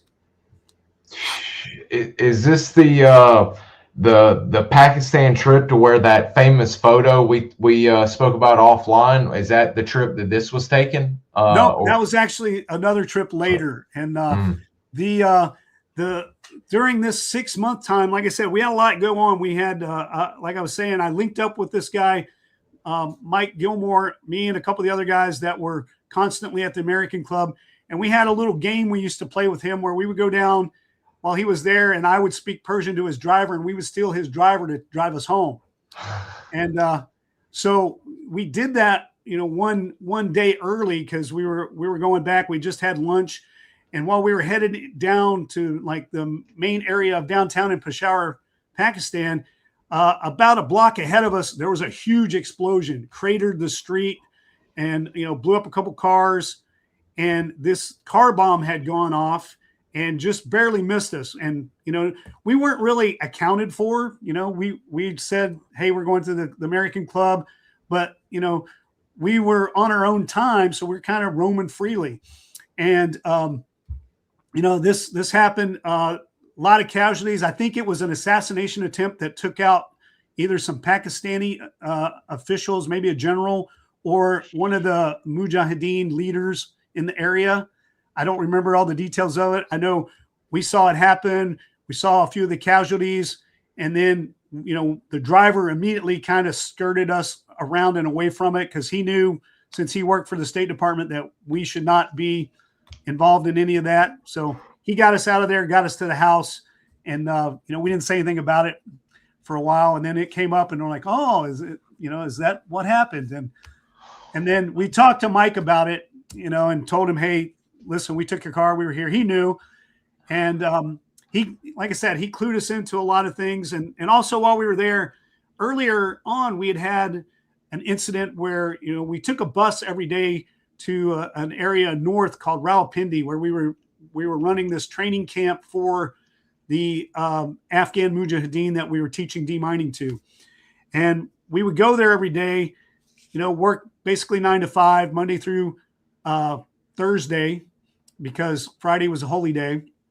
And then we would, load up and drive back. Well, most of the time driving back, we would just sit there and fall asleep because it was a long, boring ride. If you paid too much attention, you were taking your life in your hands anyway. So the way the driving is over there. And so I woke up one time with this big slam against one of the windows. Somebody had thrown, they were throwing rocks and it was hitting our van and we were stuck in traffic in downtown Peshawar. And when I woke up, I looked, all the guys were scrambling. I looked out the window and there was a whole crowd of students from the local university that were rioting and they were throwing rocks and they were hitting our van. And, we organized pretty quickly. Everybody pulled out their backpacks, started getting all their black market weaponry out, put the backpacks against the window in case they broke, pulled out, all of our big survival knives and got ready for what we were thinking was going to be our last stand. And then a little while into it, we looked and noticed that the students were actually trying to throw rocks at the cops, which are on the other side of us, but they didn't have the strength to make the distance. And so they were hitting us. And then the cops marched through the traffic and past us and, commenced to hand out some disciplinary action to the students in the form of nightsticks and shields. And then, we watched some of that and figured out later that, hey, they luckily did not know there were any Americans, a whole bus full of us right there. Because, part of what they were protesting, I'm sure they were blaming us. I don't remember what it was about, but we would have not been a good group of folks to be noticed at that time. And then so after that, that was early in the deployment. And then we had the car bomb incident. And then right before the car bomb incident, right before Halloween, we'd gotten very involved with the American Club. So, one of the things we did as good Special Forces troops is we tried to win hearts and minds through the American Club, because it also supported a lot of these non-government organizations and, what we call do-gooders and tree huggers and granola heads. And they all came there as well. And they knew that we were American military, and they hated us. They couldn't stand us. So, we decided that the best thing for us to do would be to start helping out with a lot of their community activities. So, we got together, and some of our engineers and some of us, we built a basketball court for the local expatriate school, helped them set it up. And then, we did a few other things like that kind of endeared us a little bit. So then they stopped hating us so much and realized we weren't so bad. And we kept reiterating to them that, hey, we're here on a humanitarian mission. We're here to help. And, but we were setting up to be involved in a Halloween party at this American Club. And I was using, we had purchased some local medical materials on the economy there to make plaster casts. And we were using these plaster casting materials to make masks for Halloween. And like I said, we were staying in this 2-story house. And while we were in it, making these Halloween costumes, me and my roommate, all of a sudden I heard this big slam down the hall that sounded like somebody dropped a stack of lumber. And then, and it kind of rang through the house a little bit on the, because the house had all these tile floors. And then right after that, I heard this like intense screaming. And so I stepped into the hall to find out what was going on. And one of the other guys from down the hall, guy named Jeff Horton, stepped out with his hand, what was left of it, squirting blood down the hall, hit me in the chest, and, screaming, hollering. And so I grabbed the gauze off my bed, slapped it on his hand, wrapped it up, and started, treating him. And then his roommate came out. And what had happened was he was taking one of the mines. His primary job was to make the mines inert. So he would, take them apart, make sure they were safe. But he'd gotten a little too curious about one of the ignition devices for an anti-tank mine. And he scratched it with on a Leatherman, and it blew up, blew his hand off, most of his hand. And a piece of the Leatherman, broke off and went through the neck of his roommate. Luckily, it didn't hit anything vital. It just tore through the muscle right there, inch or two, further over, closer to his trachea, and he'd have been done. It would have hit his carotid artery. But so the other medic came up, helped me with Jeff, got ready to transport him. And then, I started treating his roommate. But we got through that. So that was another crazy incident that happened during this this deployment.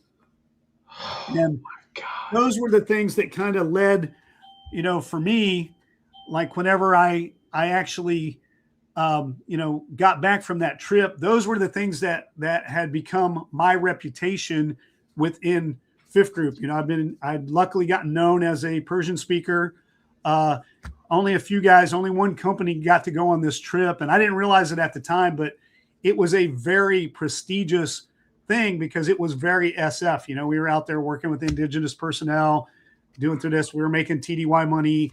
A lot of guys in Fifth Group hadn't done that in a while. So it was pretty exciting, opportunity. And a lot of guys were envious of it because there wasn't much else going on in the group at the time. But since I got back and I had all this experience as an interpreter with Persian Farsi, I got recruited to go to another special project within our group that was working in a very, very key area that could use some Persian speakers.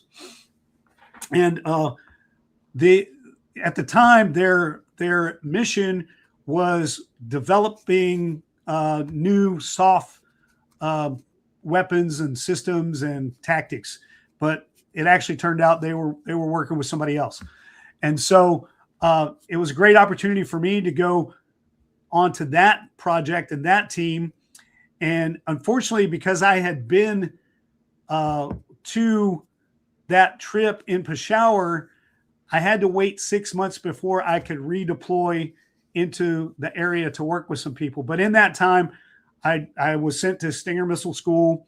I got, some other skills, and I was set up to continue working on that mission. And then I wasn't on that team too long until the Gulf War kicked off. And then all of a sudden now 5th Group was the place to be, because we were the main guys getting to go. And, things had already died down with 7th Group in Central America. Now the Middle East was the hot spot. And I was actually, on leave when Desert Shield kicked off and we all got recalled. And I had to come back to Fort Campbell and pack up and get ready to go over to Saudi Arabia and get ready to deal with Desert Shield and Desert Storm to reinvade Kuwait. Wow. And with this deployment and with the Saudis, is this going to be another semi-training and then you guys going into combat with the Saudis you're working with, or is it a bit of a split bag here on what y'all are about to get into? I would say it was probably a very split bag. So the way it worked out is when we first got over there, nobody really knew what to do with us initially, because General Schwarzkopf was in charge of everything, and he was not a fan of special forces. Was a conventional guy and really didn't care for us all that much. So he didn't really want us involved in a lot of stuff, but our folks were lobbying pretty heavy to use our skills. They knew we had the capacity. And so initially we got attached as coalition support teams to conduct close air support for different units. And my particular team got attached to the Saudis up at the border. So we were on the border with a group of Saudi soldiers. And at the time we were training them, trying to get them ready. They weren't very interested. They were probably the most unmotivated, most inept people I've ever seen in a uniform. But, we got them excited about a couple of things, and really we just kind of scared the crap out of them on a couple of things to make sure that they understood, hey, this could be real. You need to get with it. But while we were up there co-located with them, we got several taskings and missions, a couple to do some cross-border reconnaissance operations. At one point, we were sent to look for some reporters that had gotten too close to the border and gotten rolled up by the Iraqis, and found out, hey, that's how we found out they had actually gotten captured. And then we had another mission to where we went further inside the Kuwait, Iraq area and set up a landing zone for some Iraqi officers that were supposed to defect with a set of Iraqi helicopters, which would have been Russian helicopters at the time. And we set up the landing zone for them. They were going to come in, land, and we were supposed to, secure them and bring them back. We waited. They never showed up. And then we responded to several things. We, as a quick reaction force, we were sent over to deal and support the Battle of Khafji when that was happening. And then also we got a couple of different, just reconnaissance missions. And there was a lot of back and forth. Like I said, they didn't really know what to do with this. So a lot of times we would get a tasking, we'd prep for a mission, and then it might get yanked away. And then other times we would, have some small things looking for, missing reporters, scouting border areas. But mostly we were babysitting the Saudis until time for the actual invasion. And once the air war kicked off, it got a little more interesting.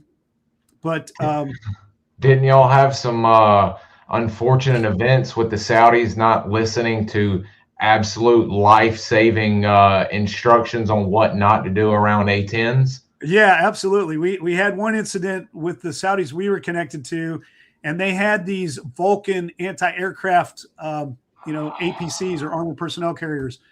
And once the air war started, it wasn't long before we had complete dominance. And even And the Saudis they were just scared to death. They were really out of their element. And we saw it during the initial attack. You know, we would frequently, right before the air war actually started, we were informed several times to load up and go pull reconnaissance on an area called the Wadi al-Batin, which is this giant dry riverbed that the Iraqis could have stormed down into Saudi through. And it's pretty wide open.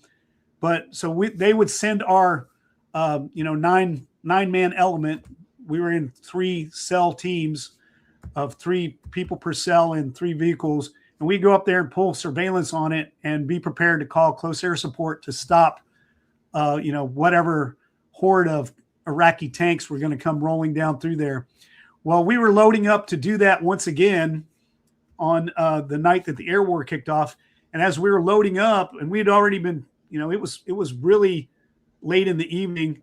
It was near midnight, but we were told, hey, be ready because they may kick off the air war. Nothing was really definite. A lot of the information we were getting wasn't very sound. In fact, at one point, in order to get solid intel, we had partnered with like a near medevac unit. We would go back to them, and at the time, I was one of the more senior guys, and as the medic on the team, I'd been in SF for quite a while, and this team mostly was pretty new. It was a lot of new guys, and I would brief their intel officer, and when we initially met them, they were trying to get intel from us because they thought we knew more about what was going on than they did because we were SF. And I would tell them, I was like, well, I can't really, discuss our stuff, but if you want to tell us what you've got, I can, there are some things I might be able to add to it without, giving up things I'm not supposed to talk about. And the truth is, there was nothing I wasn't supposed to talk about. I didn't know anything. And he would give us his briefing. They were really close to their division headquarters. So they were getting updates daily as a medevac unit, and they were having all the latest, greatest information. So we were finding out all the things that were happening from them that we wouldn't hear about till days later. And it was all the information about all the conventional troops. And when he was done, the only thing they didn't know was what was happening with the coalition elements that we were working with. And all we knew is we knew where they were, and we would drive around and, talk to them and see what they were doing and, link up with the other SF guys from time to time. So he would give the briefing, and then I would, fill in the gaps about the coalition forces. So it looked like we knew what was going on, but we didn't. We knew what he told us, and that's how we were getting all the fresh intel. And at one point, he even asked me to brief their battalion commander and fill in those things. So I, put my tap shoes on, got up in front of him, and added my little piece of coalition information to their big intel briefing. And so they were pretty grateful and treated us really well as a result. They let us come back there. They had a set up mess hall, whereas we were eating food from the Saudis, which wasn't very adequate. So we would come back, they had a movie night. They had all kinds of recreational type stuff that we hadn't seen in months. And so we would come back, get showers, go see the dentist, eat the hot meals from the mess hall and hang out there, maybe even talk to some nurses. And at one point, to build some rapport, we were going into this little town called Hafar al-Batin, and they had a little hotel there. I think it was called the Hotel Paris, but it was a shambly little hotel. But they made this makeshift pizza on pita bread, and it was kind of the closest thing we'd seen in months to anything American food. So we got a few pizzas and we got a case of Pepsis from them, and came back to the medevac unit and went in and visited all the troops that were in the hospital there that were casualties, and handed out pizza and Pepsis, and connected with the medical staff, got in good with them, and that kind of led to us having that connection to where we had our own little China Beach going on for a couple weeks before the ground war kicked off. Man, and with as the ground war is going to be kicking off, are you guys taking Saudis with y'all into it, or are y'all done training and working with them and going on your own into the push, or how is this working? So we kind of drew the short straw, and the whole idea was that we were going to go in with the Saudis and do the border crossing, and we were given a mission to retake a small Kuwaiti military complex that had been taken by the Iraqis. And it was pretty interesting because we breached the minefield, and during the breach, like right in the middle, it was during afternoon prayer time, and the Saudis actually stopped in front of the minefield, pulled out their prayer rugs, and started praying. And we had to, kind of drag them back into their vehicles, get them all set, and get them to go, to actually finish crossing the minefield, because we took some mortar fire. And but they were really clueless. Like I said, some of the most inept soldiers I've ever seen. And their whole concept was, we don't need to fight, you'll do it for us. That's kind of why they thought we were there. And even like I said, when the air war kicked off, we were loading up trucks, and these, we're listening to the BBC on the radio of these old Toyota trucks that had been donated by the Japanese that we had, turned into these technical vehicles to work as transportation for us, and mounted, we'd welded and mounted, machine gun mounts for our 50 cal on them.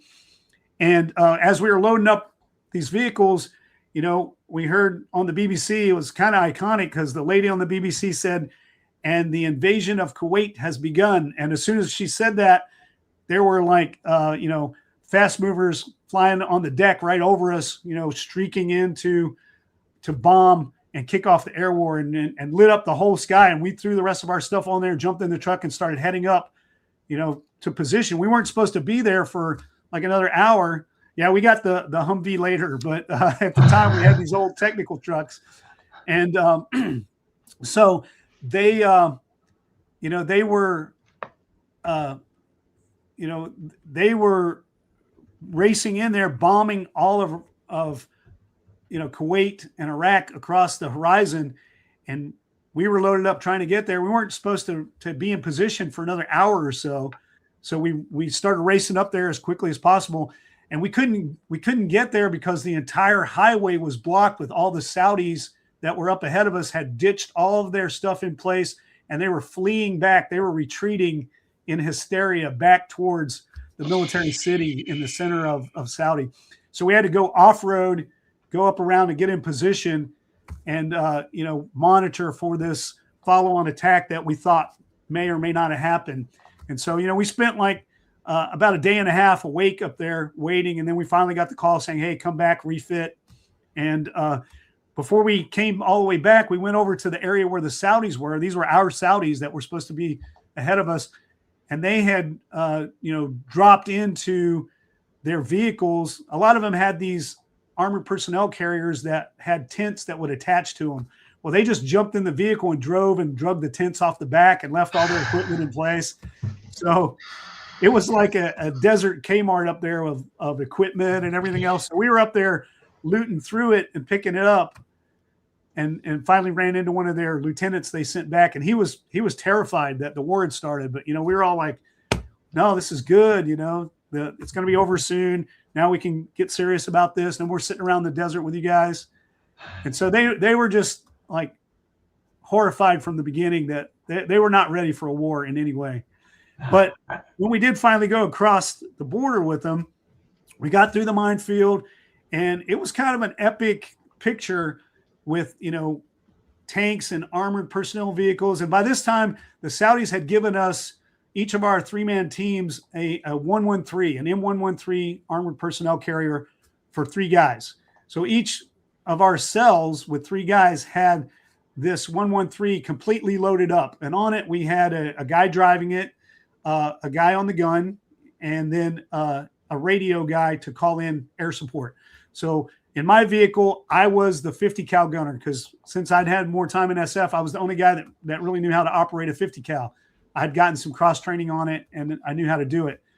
And then, we had a combo guy with us, but we had it like packed full. We had like, I think 4 Stinger missiles. We had like 3 cases of hand grenades, had a bunch of AT-4s, like more ammo than you can imagine for 3 guys, and several cases of ammunition. So we were loaded to the hilt going across the border. and our objective was to go retake this Kuwaiti military compound from the Iraqis, you know, accompanying the Saudi. Yeah, that's my gun. But so as we were going through, you know, we got to call a lot of airstrikes on tanks and other units that we encountered and dealt with. But then when we got up to the compound and we were supposed to go in, it was dusk. You know, it was time to go in, and the Saudis refused to enter into the compound.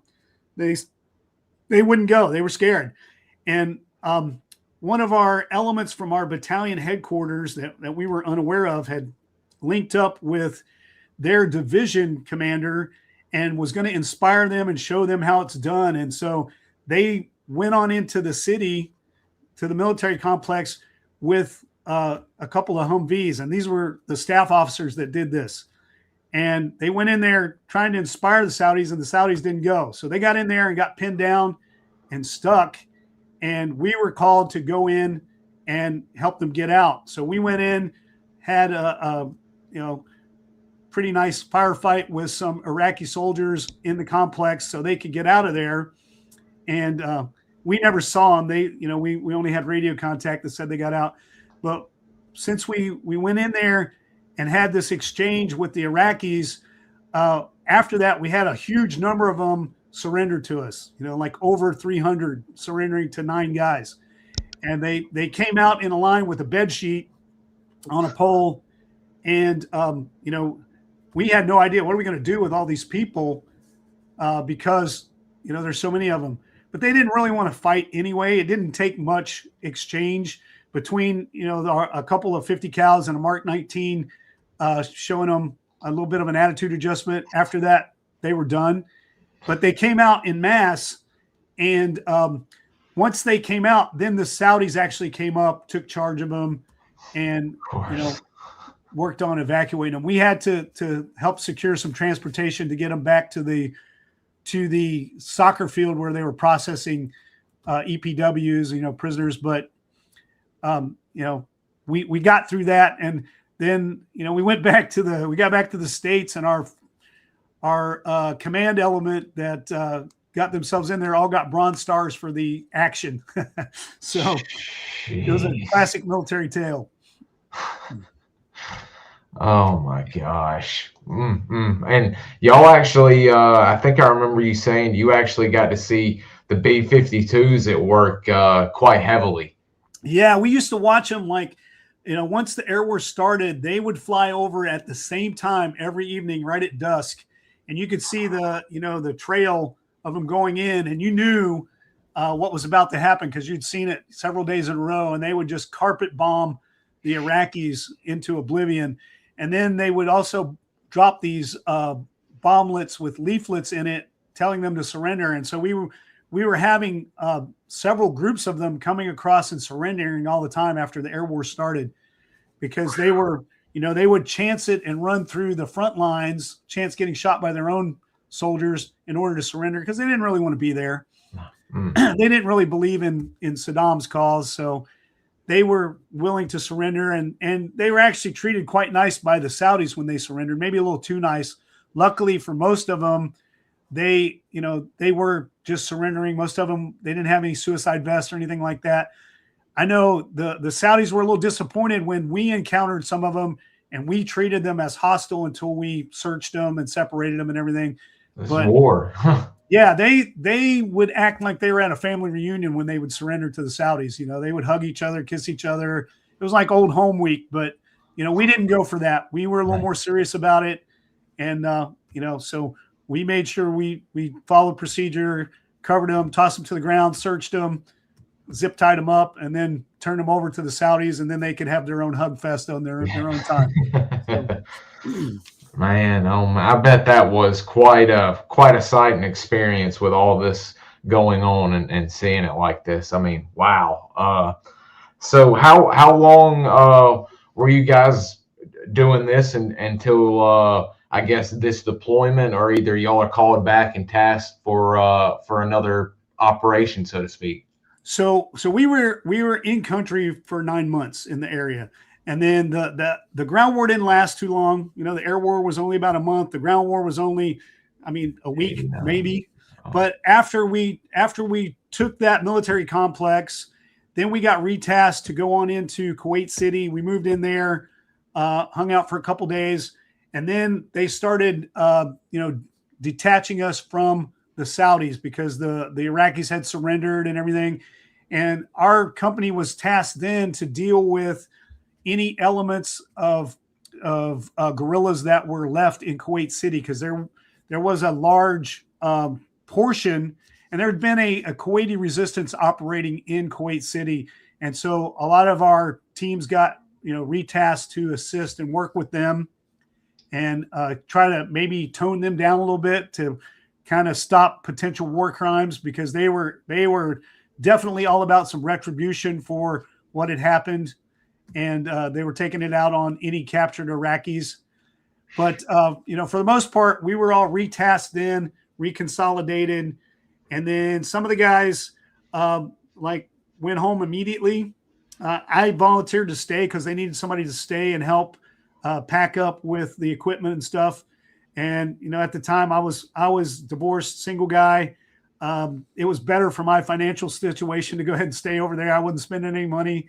And, it was easy at that point because nothing was really happening anymore. It was all pretty low key. So I stayed behind for, I think, an extra month.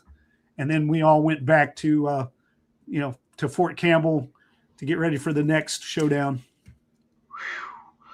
And what exactly goes down when you get back to Campbell? Are y'all is any training coming up, or are y'all immediately tasked with another a job, so to speak?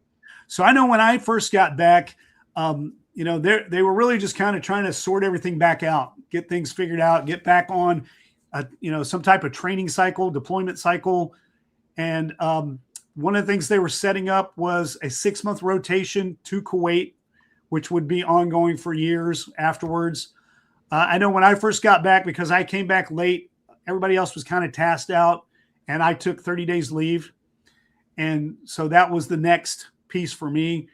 And then, came back, got realigned with at the time I got put on a mounted team, for a vehicle team that, initially I got reorganized to a mountain team because I had been on a mountain team in 2nd Battalion before going to doing the deployment to Pakistan.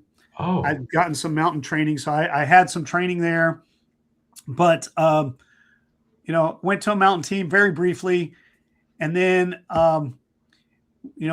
that's when we took right after that we took our first trip to Pakistan, where you saw the one picture with the stone wall and the carvings, because they'd come up with a tasking to do a joint training with the Pakistani SSG, the Special Service Group, and our whole company was going.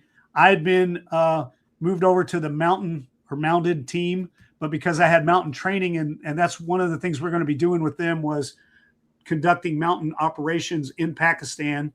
So I was with the mounted team because of my experience on that B500 project.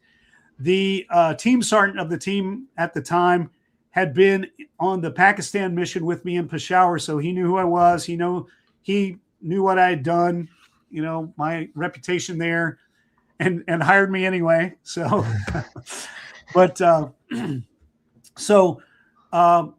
we went on that trip, and it was a really nice month. We went over there.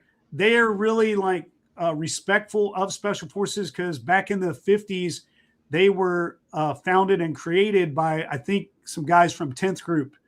And as a result, they're kind of frozen in time. They look at American Special Forces as their, grandfathers or their, ancient brotherhood or whatever.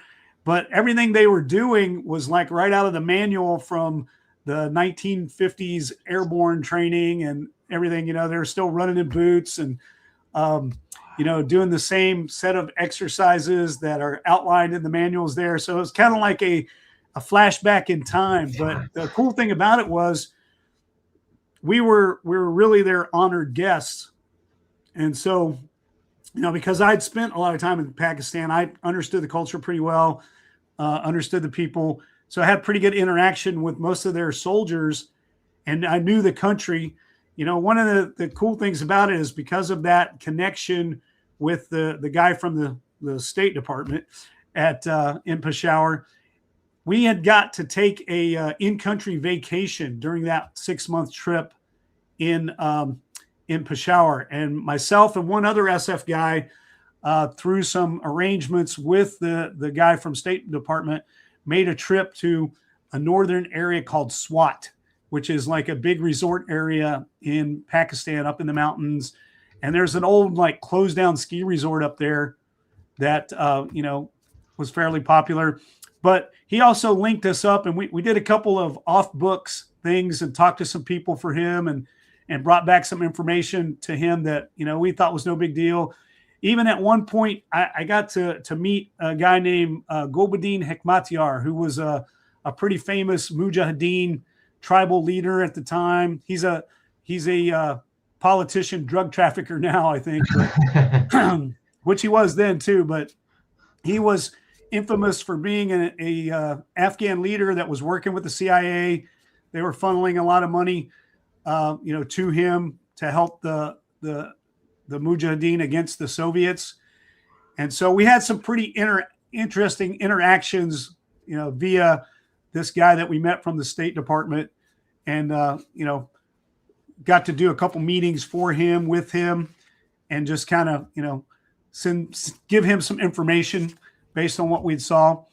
But, that time in Pakistan had set me up to really interact well with the Pakistani SSG, their special service group. And so while we were doing this 1 month, because we were their, honored forefathers, they actually rebuilt an entire barracks complex for us and got it all set up for our visit, including putting down, Western toilets instead of the bombardier style that they tend to use. And the cool part about it was they built these showers for us. They even had a wood burning hot water heater that they had this little kid constantly feed for us to make sure we had hot showers. And I know, it's one of those good lessons too, that you got to be careful what you say or do in a foreign culture, because one of the guys got out of the shower one day and it was a brisk morning, and the guy, shivered and like just said, whoo, like he was chilly. And the one of the Pakistani officers was kind of walking by as that happened, and he asked, "Whoa, are you cold?" He goes, "Yeah, it's a cold morning." And this guy immediately went over to the little kid with a riding crop and started like filling him in on how he needed to be sure that the water was not cold for the Americans. He did not, and we felt super bad because we didn't know that this kid was going to pay for, somebody making that little shiver gesture. But from then on, the water, was scalding hot. The kid kept that thing fueled, almost melted the water heater because he kept it so stocked. Wow. Man, those cultural differences like that, and y'all, especially in NSF, I mean, learning and realizing it, and it's that's one of the more interesting things from Vietnam, and then of course post Vietnam, to where y'all are all over the Middle East. It's just learning these cultures is a vital lifeline for y'all, and some things seem pretty crazy, and then other things you kind of respect, and seeing the dedication they have to y'all as visitors and honoring y'all. So amazing. Is this the one where y'all go out on, I don't know if it's a combat patrol, but to where they actually want to do a little bit of a patrol, and y'all end up having to cross like a glacier filled water instead of crossing the bridge? Yes. So they the whole thing was, we did this month-long training setup with them, and then the whole thing was supposed to culminate in an exercise, a joint exercise with them, not a combat mission, but just a joint exercise, training their special forces group or special service group. And so, we started off, we did a night combat equipment jump into a northern area in Pakistan. And then we did a movement, and it actually crossed a mountain range and got caught in a snowstorm, like huge snowstorm, so heavy that we had to keep people up all night watching the tents so they didn't collapse. Damn. And so then the next day we got over to just before the objective, and the last thing we had to do, and for some reason it was a key task for them, and we'd done it in training and went over it with them, is how to do a stream crossing. And it was a critical thing for them. I don't know why it was so important, but they would not let go of this idea that they got to do a stream crossing. And we got to this, this stream, which was glacier fed, and it was, super cold. And, they insisted, hey, we got to cross this. And we could look, 100 yards to one side and see that, hey, there's a bridge right there. And, we should cross the bridge. It's faster. It's safer. We're going to put somebody in danger going across the water. And so, but they were insistent, had to do the river crossing. I don't know why it was so important to them, but their whole training thing was based on all these engagements they had had with India. And, and India had gotten the better of them on several occasions. And they were, humble about it and admitted, but they were all about how do we get better and beat India. And for some reason, this was a key task. So we finished that up, hit the objective, and then kind of wrapped up the entire, mission with them. But they wouldn't let that go. That was a key thing for them. That is just crazy. I can't imagine how cold that crossing must have been. Jeez Louise. Yeah. It took us a while to thaw out once we got back, just from the whole winter experience there. But we finally made it back. And then, the next thing is we got back, and luckily our mounted vehicle team got tasked to do a joint operation with CAG, with JSOC, and work on some tactics that they were developing for scud hunting. And so, we got back, and my team went on that joint mission. That's where some of those other pictures you showed with the motorcycle and the truck on fire in the background, and then also the little bird firing rockets stuff. So we got to do a really great training op with them and share like our tactics. Yeah, that one. We got to share our tactics with them and how they were, employing, setting up, sites inside the country, kind of like what has recently happened as part of that down pilot rescue in Iran. Developing the tactics to actually set up forward sites for refueling and, launch little birds, take little birds off of C-130s and, put them into roving patrol, how to make sure that you can call for fire, while you're on the motorcycles as a lead element, and then send the helicopters, the little birds up ahead of you. So it was a really great opportunity to work with them and do some cool stuff. And it was my last mission with the team from 5th Group before I got sent to the Ranger Battalion. Wow. And how did that all come about? Because I know you'd been there for a while, wanted to stay in, and were you end up going to be put in, did I understand correctly, civil affairs or something as a medic? Yeah, so because of my time on the other special project team after my trip to Pakistan, I had come under protected status. The special projects has the advantage of being able to block guys off so that they won't be levied or reassigned anywhere. And at that time, I'd been in special forces for over 10 years and at Fort Campbell, for a substantial amount of time as well. And I was a senior E7, a senior sergeant first class. And so having not done anything except be on a special forces A team, they wanted me to have other experience.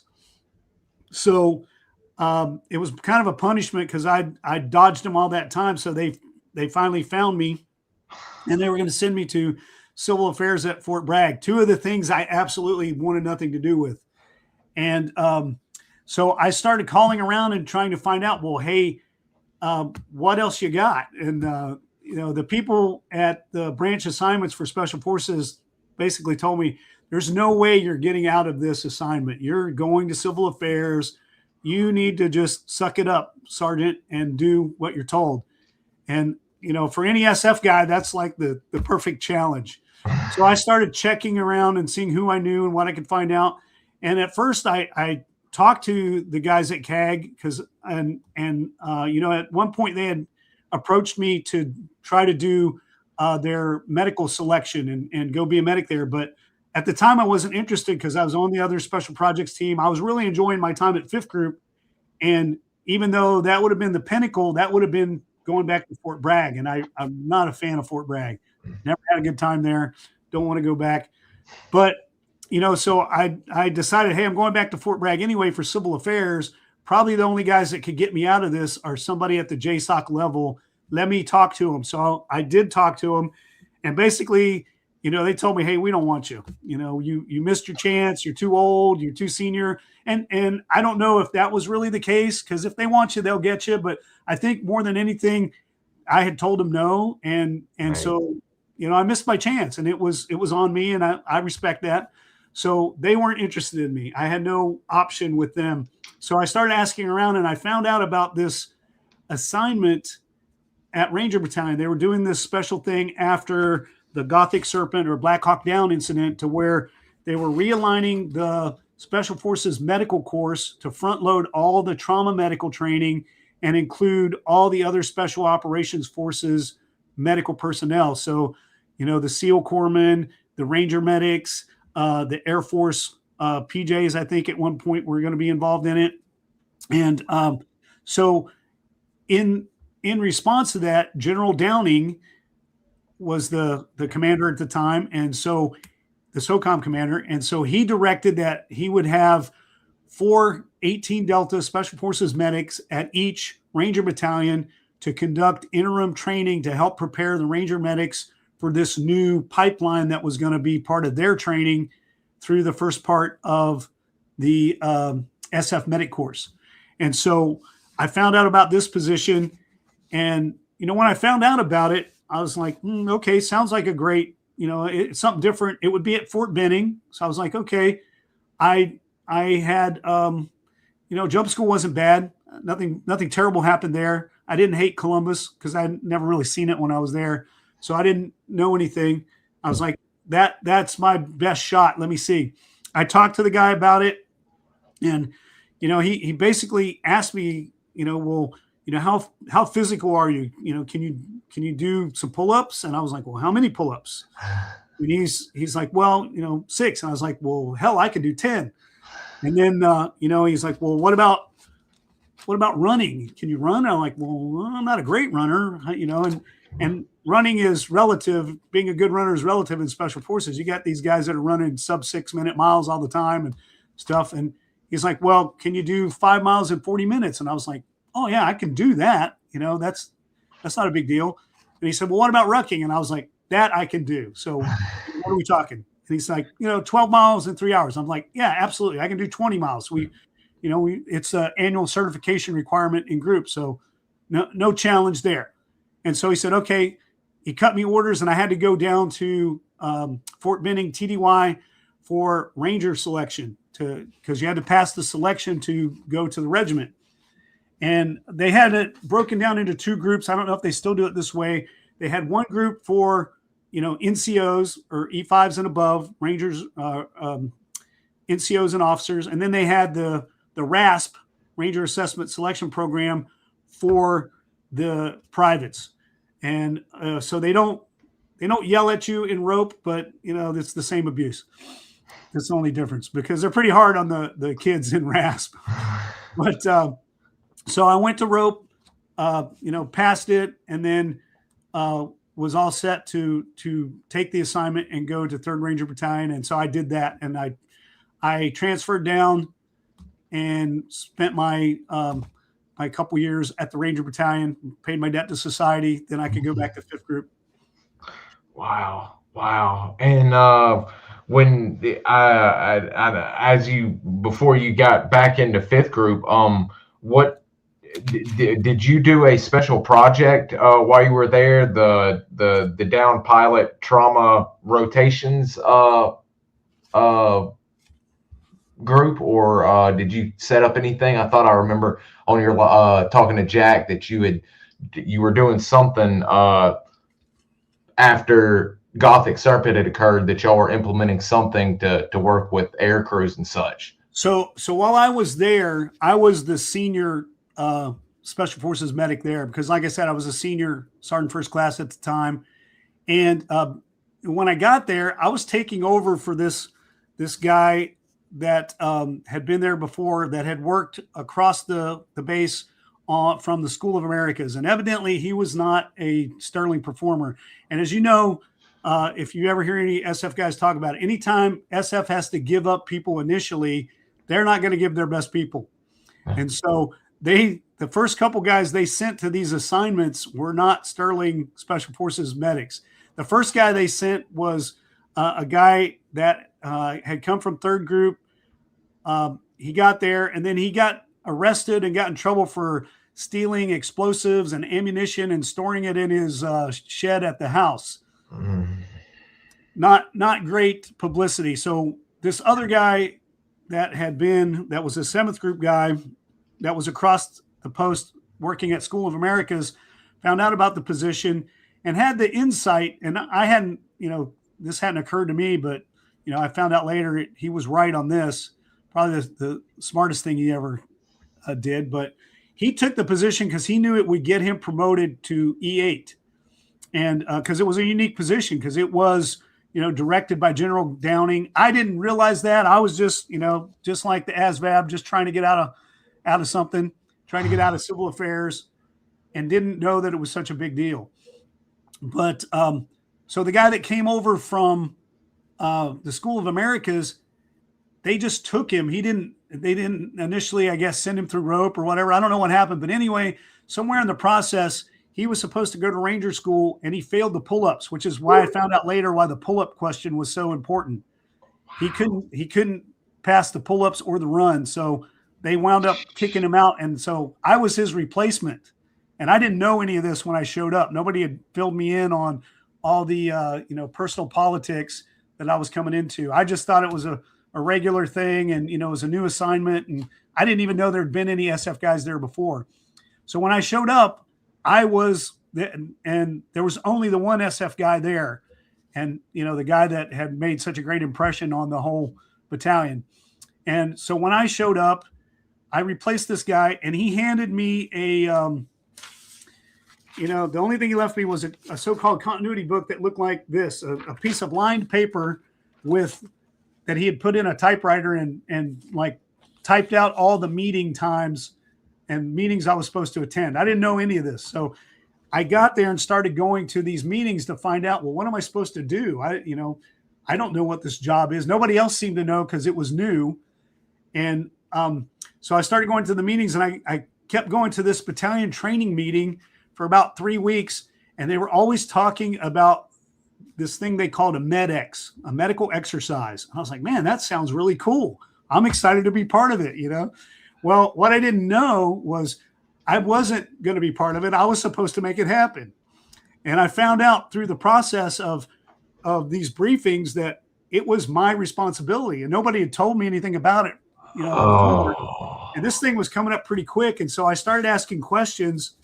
And, the first thing I found out is that we didn't have any, air support for it, because they had put in requests for helicopters, or somebody was hoping to get helicopters from Task Force 160 or SOAR, and it had been turned down.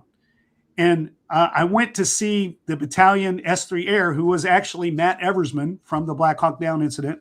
Wow. Great guy. And I talked to him, and I was like, hey, Sergeant Eversman, what's up with this aircraft stuff? What's going on with it? He goes, well, you guys don't have any aircraft. And I'm like, well, what's the aircraft for? And he goes, well, it's for your MEDEX that you guys are going to do. And I'm like, well, who's planning that? And he goes, well, you are. And that's how I found out. And so, I talked to him and I said, well, what can we do? What's the concept? He's like, it's whatever you come up with. And so I had to, figure this whole thing out. And so what I came up with was, well, let's first see what we can get to use. So I started looking at getting helicopters. We couldn't get the task force helicopters. So I found out there was a medevac unit on post, and there was a Army National Guard Black Hawk unit on Fort Benning. And so I got my little Ford Ranger pickup and drove across post and went in and talked to those guys and said, hey, I'm Sergeant McElwee from 3rd Ranger Battalion. We'd like to work with you guys, and they were very excited. Like, oh yeah, work with the Rangers. That'd be great. And I told them, I was like, well, we'd like to do some training for our medics, maybe learn to use the jungle penetrator, work with you guys on some of your evacuation procedures, some of that stuff, just get some practice. And they were all for it. And then I talked to the Black Hawk unit, and they're like, yeah, we'll fly you around. We got to get flight hours anyway. It'd be great to work with you guys. So they were all for it. So then I went back to Matt Eversman and said, hey, I got these air assets. They're locked in. Here are my point of contacts. We're all set. And what do we have for a training area? And he's like, you got nothing. And I was like, what do you mean you got nothing? And so I decided, well, let's try to get McKenna Mountain Site, which is a urban training range that they have down at Fort Benning, which is pretty nice. I heard it was pretty good. And I said, well, hey, we'd like to get this range. And so, I went and saw the assistant S3, the guy that was working with him, and told him what we were trying to do. And he goes, well, let me call him. He called up and found out, hey, you can't have it. It belongs to the OCS, the officer training group here on Fort Benning. They have it already, and they won't share it with us. And I was like, what? And so I found out where they were located. So I went over, got in the pickup again, drove over to see them in person, and sat down with the guy. And one of the things I saw was that, the Ranger Battalion was used to just getting whatever they asked for. So when they would ask these, secondary support units, they just expected them to deliver. And because their attitude was one of, expectation, they got turned down. The people didn't want to work with them. They enjoyed actually telling them no, because they didn't get told no very often. And so when I went and talked to these guys face to face and put on my SF, hearts and minds hat and started talking to them and talking about how we'd like to work with them and everything, they were really open to it. They were excited that, hey, we get to work with the Ranger Battalion. And that's kind of how I sold it to them. So the officer basic course or whatever group it was that had the range, so yeah, we'll let you co-locate with us. And I said, great, we'll do some training exchange with you, and about a week or so later, they actually called me up and said, hey, listen, we got to cancel the range. You can have it. It's all yours. We got something else that we got to do instead. And I was like, perfect. So we wound up with a training area. We had the helicopter support now, and the battalion had already said they're going to give us a group of support guys, a platoon to act as OPFOR and another platoon to work as a Ranger platoon to do search and rescue within the city. And so my concept that I briefed is we would try to, re-emulate some possible scenarios that came off of the Black Hawk Down, incident. And so the goal was to send in a Ranger platoon, have them search through the city, locate the down pilot, and then have the medics treat the injuries. And then we would evacuate them using the medevac helicopters. And then our guys would, get back on the other helicopters and evacuate the area.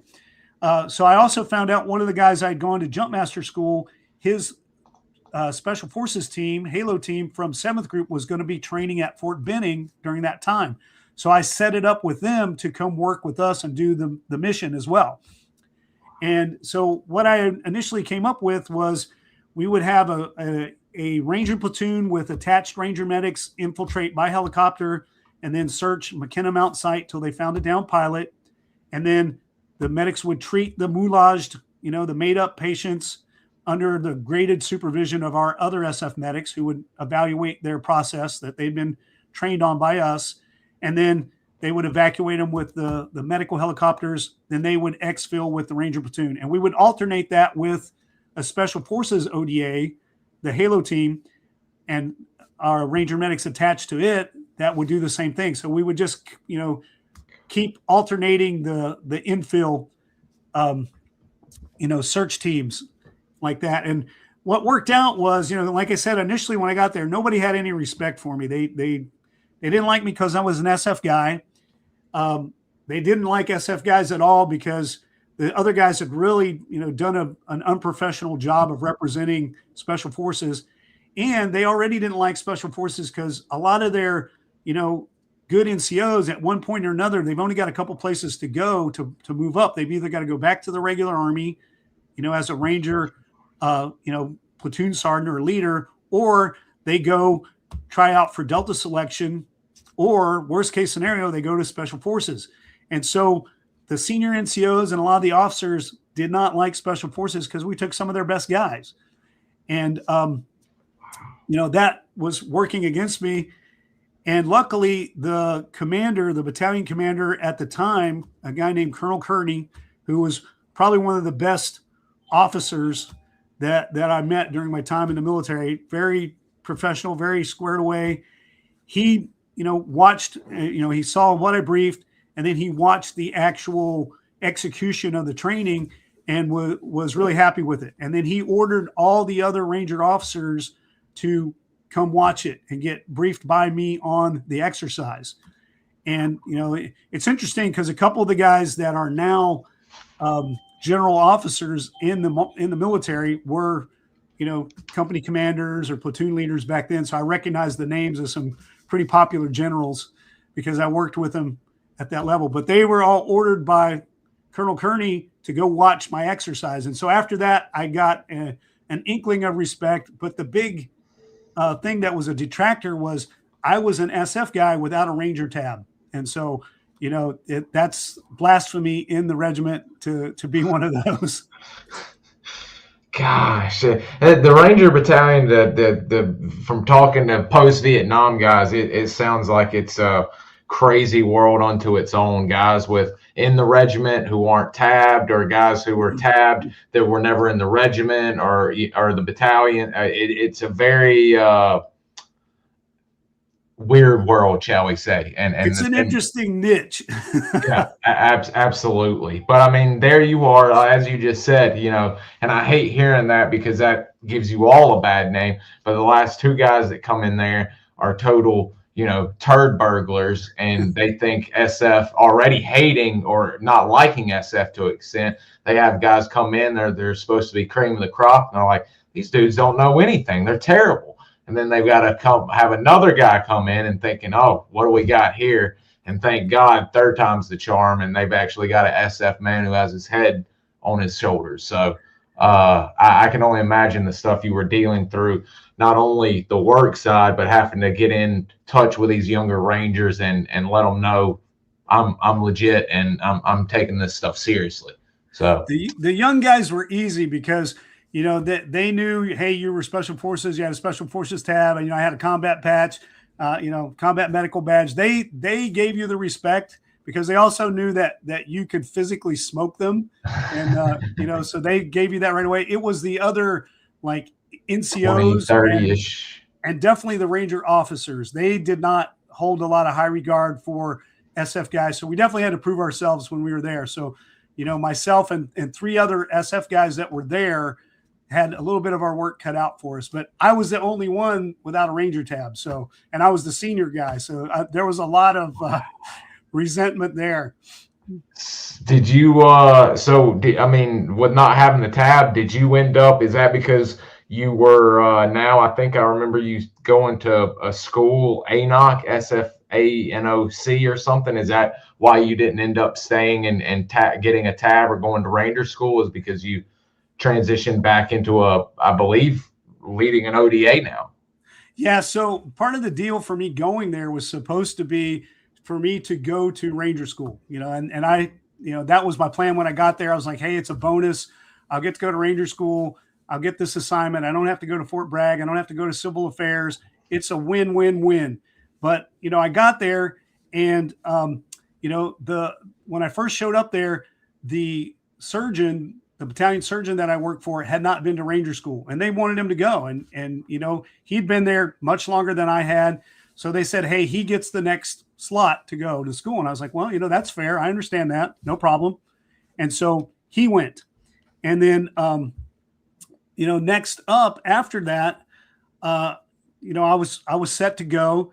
And then I got a slot for Special Forces O&I, the Operations and Intelligence course, which for us is the key course to get promoted to E8 or Master Sergeant and become a team sergeant. And if you're an SF guy, at least when I was in and through all the time, the epitome of Special Forces is to be a team sergeant. And most of that is because all those Vietnam veteran guys that had done so much, that's who they were. They were your team sergeants, sergeant majors, battalion sergeant majors, command sergeant majors.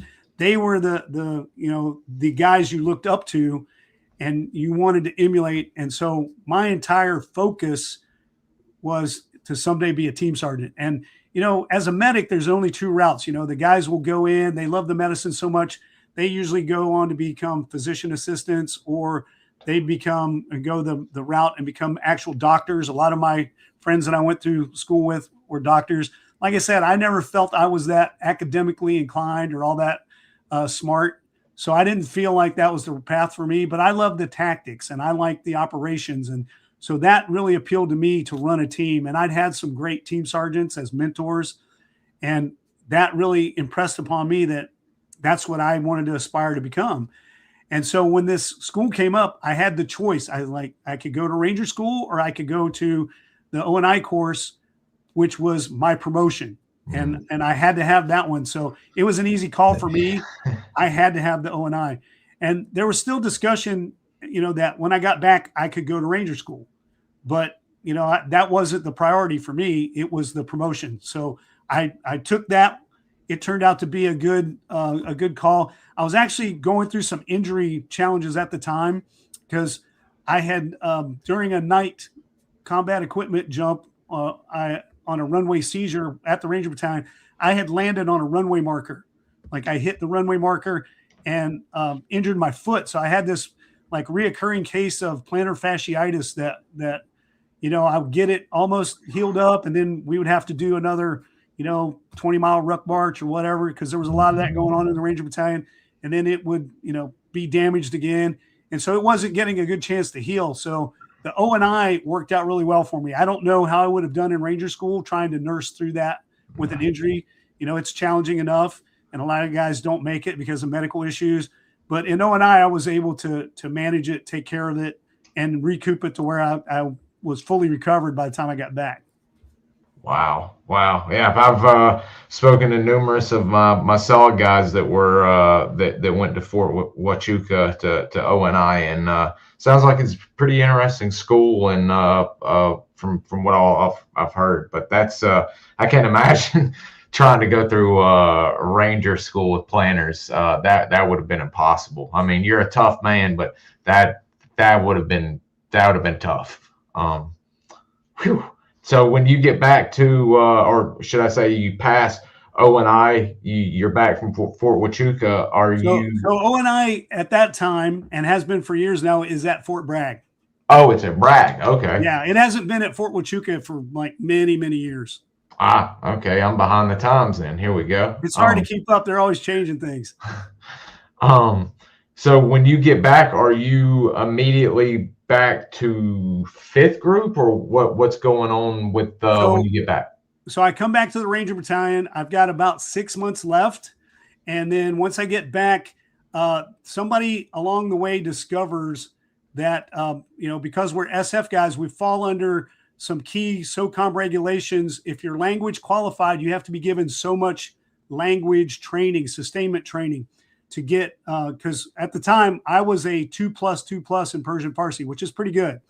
And you get paid for that. You get extra pay. And so in order to maintain sustainment and keep your pay, they have to, and they're required to send you this training. Well, the one beautiful thing about the Ranger Battalion is if you can show them a SOCOM regulation, they will die for it. And so once I found out about this, I knew that I was going to be going back to 5th Group, and I had just come out on the E8 list. So I know I needed to find a position as a team sergeant. And it's hard to do that over the phone because you don't know what's going on. So I found out about this requirement for them to send me to language sustainment training. And I went to them and said, hey, listen, you guys got to send me to this.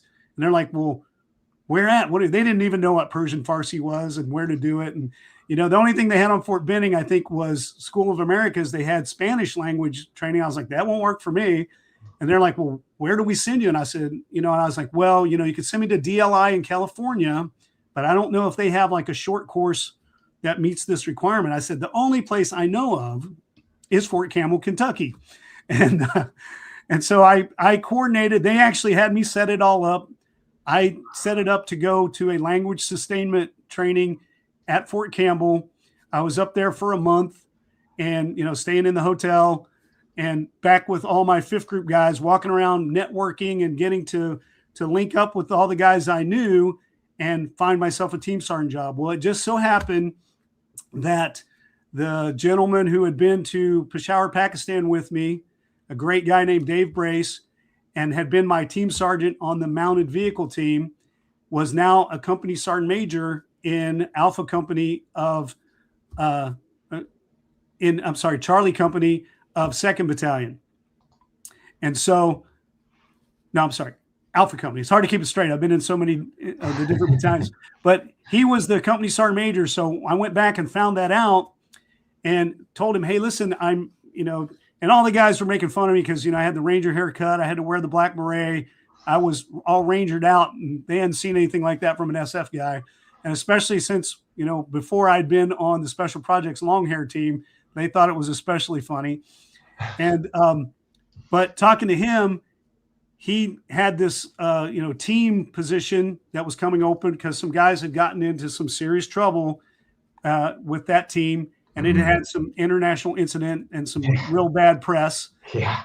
And he had talked to me, and he knew that, I had a knack for structuring things and building things into curriculums and programs and stuff like that. So he asked me, hey, would I be willing to take the job? And I was like, well, if it means working for you, absolutely. He had always taken really good care of me, was a great mentor, good leader. And the only thing I said is, well, I'm going to really need your backup and support because I'll probably have to maybe fire some guys. You have to do some stuff because I don't know what else is going on with the team. And he's like, sure, whatever we got to do, we'll do it. Will you take the job? And I'm like, yeah, if you'll give me the job, I'll take it. And so I lined that up and then finished my language training, went back to Fort Benning, had a little bit of time left, and then out processed and came back to 5th group to take that job. But when I first came back to the company, they made me the B team operations sergeant because I was still waiting I was on the Master Sergeant E8 list, and I was waiting to actually be awarded the rank. And but they had an opening on the B team as the operations sergeant. So I took that for about a month. And during that time, they had an exercise going on to where I was set up to observe this new team that I was going to be taking over. And they didn't know I was going to be taking over. It was kind of a undercover boss operation. And so I had a chance to kind of, see their dynamics, find out what was, what I thought would be useful to help rebuild the team and to get things back online and, kind of make my game plan before I ever stepped into the position. Because these guys had an international incident to where during a rotation in Kuwait, some guys had, decided to drive down the road in their Humvee and shoot up some road signs. And in the process, they shot the hood of the Humvee.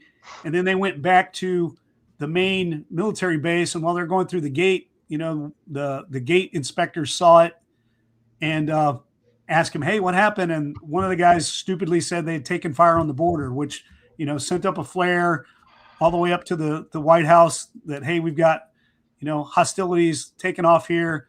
What are we going to do? And then, once they dug into it, they found out these guys were lying and doing stupid stuff. And then also this same team on another deployment had a guy, the medic, had actually overdosed on ketamine, either, because he was doing it recreationally or it was a suicide, and killed himself. So this was the team I was coming back to take over and with these leadership challenges. Never heard of that in my life, Adam. I've been around the block for a long time, even as a young man. This is the first time I've ever heard of anybody OD on ketamine. That is, he had to have been Trying to. I'll put it that way. He had to have been trying to do that, because that you need a tractor trailer load of that to kill you. It was a first for me, but like I said, it was a unique situation. The team just had some challenges. It had too many of the wrong characters all consolidated together, and they didn't have enough strong leadership to kind of maintain them. So how long are you a team daddy and running your own team for? So I got back, and I think I was there for, I got like 2.5, 3 years with that team. And then the nice part about it is after that, I got selected to be a team sergeant for a special projects team there as a second tour as a team sergeant, which almost nobody gets. And the nice part about it was not just one team, it was actually 2 teams combined. And I was in charge of that special project, which is a joint chief of staff special project at the highest level. And, I got to handpick all my guys. I got to run the operations. It was a really, really big honor for me and a great opportunity, especially to continue being a team sergeant. Wow. I can imagine that's it sounds like that's pretty hush hush then. Your work, I'm assuming. Pretty hush hush. Well, all those special projects they're all assigned code names. Oh. And the whole idea is you only refer to them as the code names, and even then the code names are not meant to be mentioned in context with the projects. I know there's one that and a lot of the groups have these. Fifth group used to have at least 3 teams, right? They had the one team I was on previously. They had this combined team that was 2 teams together, and then they had a third team that actually wound up staying behind at Fort Bragg that became part of third group.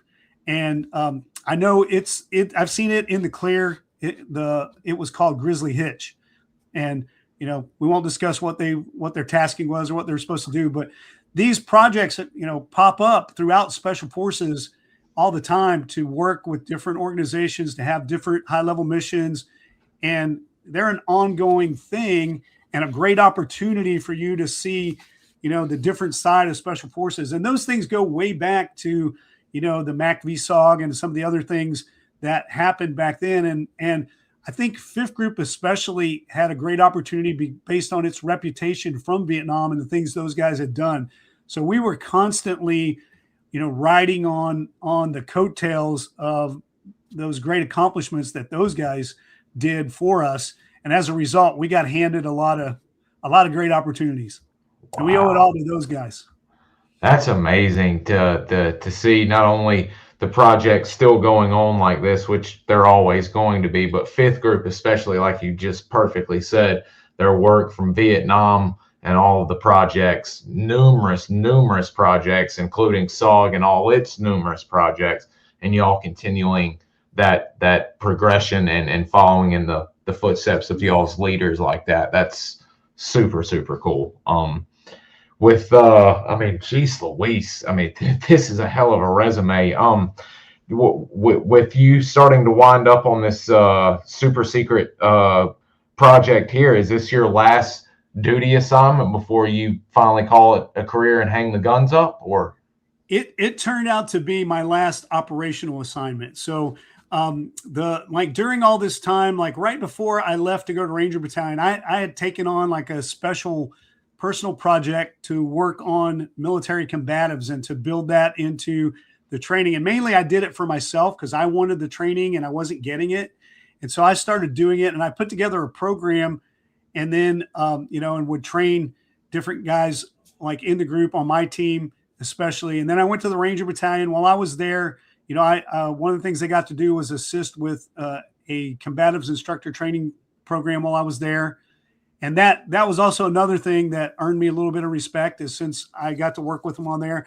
The one thing they figured out, like unlike the other guys, is, they may not respect me as a special forces guys, but they weren't willing to go hand to hand, head to head with me, because a couple of times I proved that it might not be the best way to go. And so the key was that, it's a wolf pack mentality. They're all about some aggression and some violence. And so if you can demonstrate some skill in that area, you'll get a lot more respect. And that worked out well for me. So when I came back from Ranger Battalion, I instituted that with my team. When I took over the team, it was one of the things that I put into place to help build them into being, to kind of get their special forces ambiance back, because they had lost it from all these things that had happened to them. And so I had my team, twice a week, Tuesday, Thursday morning at least. We were, beating each other up, blacking each other's eyes, and going at it pretty rough. And as a result, I took that over to the special projects team, which is it's actually part of what got me the job. Is I had this background of doing it because the special project has a requirement to go into all the CENTCOM areas and to exhibit what they call low military visibility. So to look civilian, long hair, civilian clothes, relaxed grooming standards, and as a result, not carry a lot of weapons, mostly carry no weapons. And so there had been some other incidents, like the team had been at the U.S. Embassy in Kenya when the bombing took place. And they had done an amazing job of supporting the embassy personnel and helping organize the aftermath immediately after that. But it had revealed the fact that these guys were especially vulnerable on these missions because they weren't decked out with all the gear that the ODAs normally have when they're in these, hostile areas. So part of being given this position was for me to implement procedures to help make them better prepared. And that combatives training program that I'd set up for the group kind of, that's my team. So that kind of, filtered right into that. And, as a result, I put together this program and worked on getting Hori and Gracie to come in and do the training. I'd set it up initially to where a couple of guys and myself would go, the Gracies at the time were teaching these seminars at different martial arts schools and kind of building their program. And they would have an event, like a 3-day weekend event in Memphis, Tennessee in the fall. And then they would have one in Louisville, Kentucky in the spring. And I worked it out to where I would go and take one or two of my guys and went to, this 3-day weekend event and got trained in GRACIE Jiu Jitsu from the Gracies. Primarily at the time, it was Hoist Gracie. And, also Horian did one of the ones that I went to. But it connected me with them in that training, and I started building that program into, a complete curriculum for 5th Special Forces Group. And, it was kind of my side project, but it took off for me and got me these opportunities. And it really was one of the key things that led to the position of the Special Projects Team Sergeant. And the other one was while I was at Ranger Battalion, there had been one joint JSOC exercise where they needed medical personnel as a liaison. And because I was the senior medical guy, I went and was liaison for the CAG guys. And when I did that, they liked the way I worked because, I wasn't a Ranger. I wasn't so hua. I wasn't all gung-ho the way they were used to. I was a little more relaxed. I understood their language a little bit because I'd done some ops. I was just a lot more mature than some of the guys they were used to working with. And so after that, whenever we had these joint interactions with them, they requested me to be the L&O a couple more times. And so that experience working with them also translated back into, getting that job because I had some background at that level with the tier 1 guys. And so the combatives setup was something I brought from my first team over to the special projects. And even like when I was training my guys on 9/11, that morning we were doing jiu-jitsu in the combatives room that I helped build, get set up for 5th Group when the planes struck the towers. And then that's when everything changed because I was winding down on my operational time. And it was, at the time we had agreed that, that's the combatives room. That's where we were for 9/11. But my seminar with Hoist Gracie whenever I started getting connected with them. So they had lined up a job for me to manage the ISOFAC, our isolation facility, which is where all the teams go prior to deploying for missions. And we had the combatives room we'd set up in there, and I was going to manage it and train teams rotating through there and conduct a program for the group. And then also there was discussion that afterwards they might create a civilian position for me to do that and continue to do that after I retired, because I only had a couple years left, which was, sounded great for me. It was my dream come true at the time. But that morning when the plane struck the towers, everything changed. Everything changed in an instant. The group spun up. We locked down immediately on Fort Campbell. Our project guys got ready and went within a week, went down to Tampa for some briefings and spun up on continuing our project, and just everything for the next unforeseeable future was completely up in the air, and we were locked into that. Jeez. I can't imagine you guys, at the gym rolling that morning and working out and all of that, and then to either hear on the radio or on the news that the towers have been hit. That must have been. I mean, I know for me at school, I was only a little kid, but for y'all being SF and all of that, y'all know the proverbial shat has hit the fan. So, I mean, geez. Yeah, it was an interesting day, because right away we were getting phone calls from SOCOM. We had all the TVs in the project house fired up, getting all the news channels, trying to figure it out, looking at, okay, what all do we need? What do we have packed up? What do we got to do? What's going to be our mission? Because we knew there was going to be something, but we had no idea what would happen from there. The whole group was, spun up in flux, trying to outguess and respond how we might be employed to deal with it. But everybody knew at that time it was major changes to everybody's life. Nothing would be the same ever again. Very true. Gosh almighty. Well, we've had you 3 hours here, and I know we could, quite frankly, we could go another 3. Before we let you go, I do want to talk just a bit about your jiu-jitsu, because, and if you'd be open to coming back on again, we'd love to have you back on again. Did you, first off, am I skipping over? Did you do that, and then did you retire, or did you go over one more time overseas, or was this the end of your military career before I started asking about jiu-jitsu, of course? So I had several overseas deployments with the special projects team, and then my time as team sergeant was coming to an end there. And at the time we had also had an incident. I lost a couple friends in December of that year. Sorry guys to hear that were Dan Pettitori and Jeff Davis, really good friends of mine that were killed in a friendly fire incident with a bomb drop.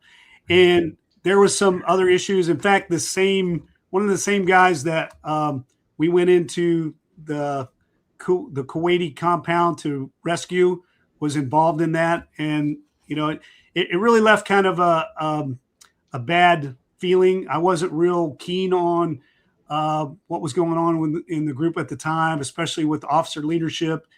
And I was really disappointed. And I decided that, hey, you know what? I'm done. I'd been asked to stay around and be the group S3 sergeant major, operations sergeant, to set me up to go to the Sergeant Major's Academy. And I had a lot of people really, pulling for me to stay on and everything. But like I said, I was really disappointed with the leadership. And also at the time, my son was born in 2000. So he was pretty young. And the goal had been, like I said, I was already winding down to the end of what I thought was going to be the end of my career and become a jiu-jitsu instructor for the, 5th group and, be home with him, because I wasn't with my 2 kids from the first marriage. So I didn't want to do that again. And then when all that happened, I got my choice of assignments after Afghanistan, and I chose to go to the University of Georgia at the military science department to take the sergeant major position there and teach in the military science department. And that's how I wound up here in Athens, Georgia. Oh man, God, Athens. We had our guest yesterday was a MARSOC officer, and he's from Athens, Georgia. And I've got a soft spot in my heart for Athens. I've been going there since I was 17, all the way to the end of college, going to see music and football, mostly music, but I do love Georgia football. But there's a lot of football here. Ain't nothing like Athens music, though. I got several buddies that are quite famous now that came out of Athens, and I love that town. But jiu-jitsu, I didn't really ask it at the beginning, or I didn't hear Jack ask, and we'll kind of get this into the second part. But I just knowing. Did you start practicing either jiu-jitsu or any type of martial arts early on, or did you not pick up martial arts or jiu-jitsu until the military? So when I was in high school, I had done just a little bit of karate training because there wasn't much around. And like I said, I came from a really small town in West Virginia. There was one guy that taught it at the local high school, and I got to train for a little bit. But the truth was I didn't have a way to get to training, and I couldn't afford it. It was only like $25 a month. But, you know, like I said, we were pretty small time, and so I couldn't afford to train. So I didn't really – all I got was a little appetizer. And then when I got in the military, you know, I was pretty busy for a while. But once I got settled in up at Fort Campbell, I started going and learning karate. I started with Shotokan karate and got my black belt in that. Awesome. But then once I did that, at one point in the early 90s, when the UFC came out, one of the guys, another SF guy that I trained with in karate, invited me over to his house, and I came over and watched the first UFC and saw Royce Gracie. And then I was like, man, I got to get into this. But at the time, there was no GRACIE Jiu Jitsu, you know, anywhere available. Yeah. So we had another guy in the battalion that did regular jiu-jitsu and judo. And so we got with him and started learning basic Japanese jiu-jitsu and judo. And then from that, I found out about the Gracies, and I set up this entire program to where I got to travel and work with them and then bring the training back to the guys in SF at 5th Group.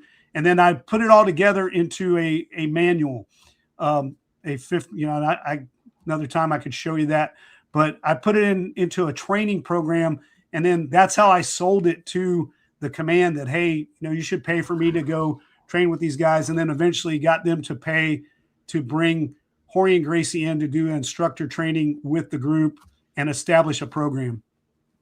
Gosh, that is so cool. I mean, besides the fact, you know, you're a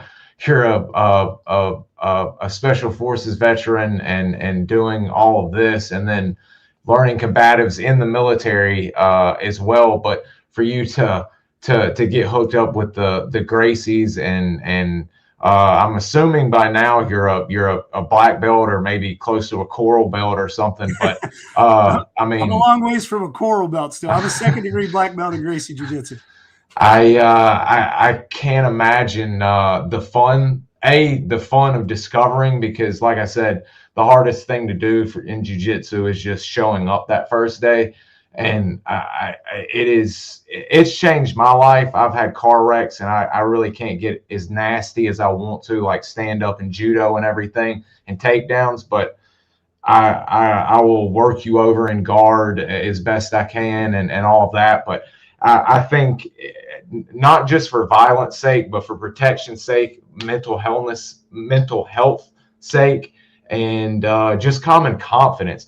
I think every child needs to be either in karate, jiu-jitsu, or wrestling growing up. I think our schools need to start implementing this and having people like you or having a specialty coach come in and teach the kids, because it's just a world expanding thing that you can do, not only helping yourself, interacting with other people, realizing you're not the best at what you're doing. You can always learn. And then not to mention, I also think our police officers, men and women, have got to start learning jiu-jitsu with what's going on in the streets this day and age. It's pretty key, and it's revolutionary as far as, like you say, what it can do for everybody. Obviously, I'm a believer. We do it so, and try to share it with as many people as possible. We do a lot of training for the law enforcement, especially in our area, and have done programs across the country. But we have a kids program, and I love that. It's a great thing, especially if it's done right. It's changed a lot over the years since it started. When we started with and aligned with the Gracies, it was what we call now authentic GRACIE Jiu Jitsu, because it was all about self-defense and proving what works. It's evolved now to where there's a lot of sport Jiu Jitsu competition. So kind of, two different animals. But the cool thing about it is the GRACIE Jiu Jitsu, especially authentically, it's all about efficiency. So, even if you got kind of a beat up body or you've got some injuries, you can work through that and work around that. And it teaches you how to be more efficient with everything, so you don't have to beat your body up to do it. Oh yeah, I think some of them were the originators of, it's always something new coming out, but ecological rolling, they are the best at making the simplicity of jiu-jitsu and becoming masters at it. Like Hickson or someone said that, you see all the dudes doing the darces, the leg locks and all this. He's like, give me a rear naked choke or your arm and I'll beat anybody on the planet. It's just so much out there that people can get on and learn and better themselves. And, that's what I like. I like gi. I have done no gi. But that's more like you said, it's almost got to where it's wrestling now. If you want to do jiu-jitsu, you need to start out in gi, I think. I love gi. I've started doing a little bit of no gi, but there isn't anything like getting a good collar choke and just smothering the bejesus out of somebody and getting a good lapel choke or a rear naked on there.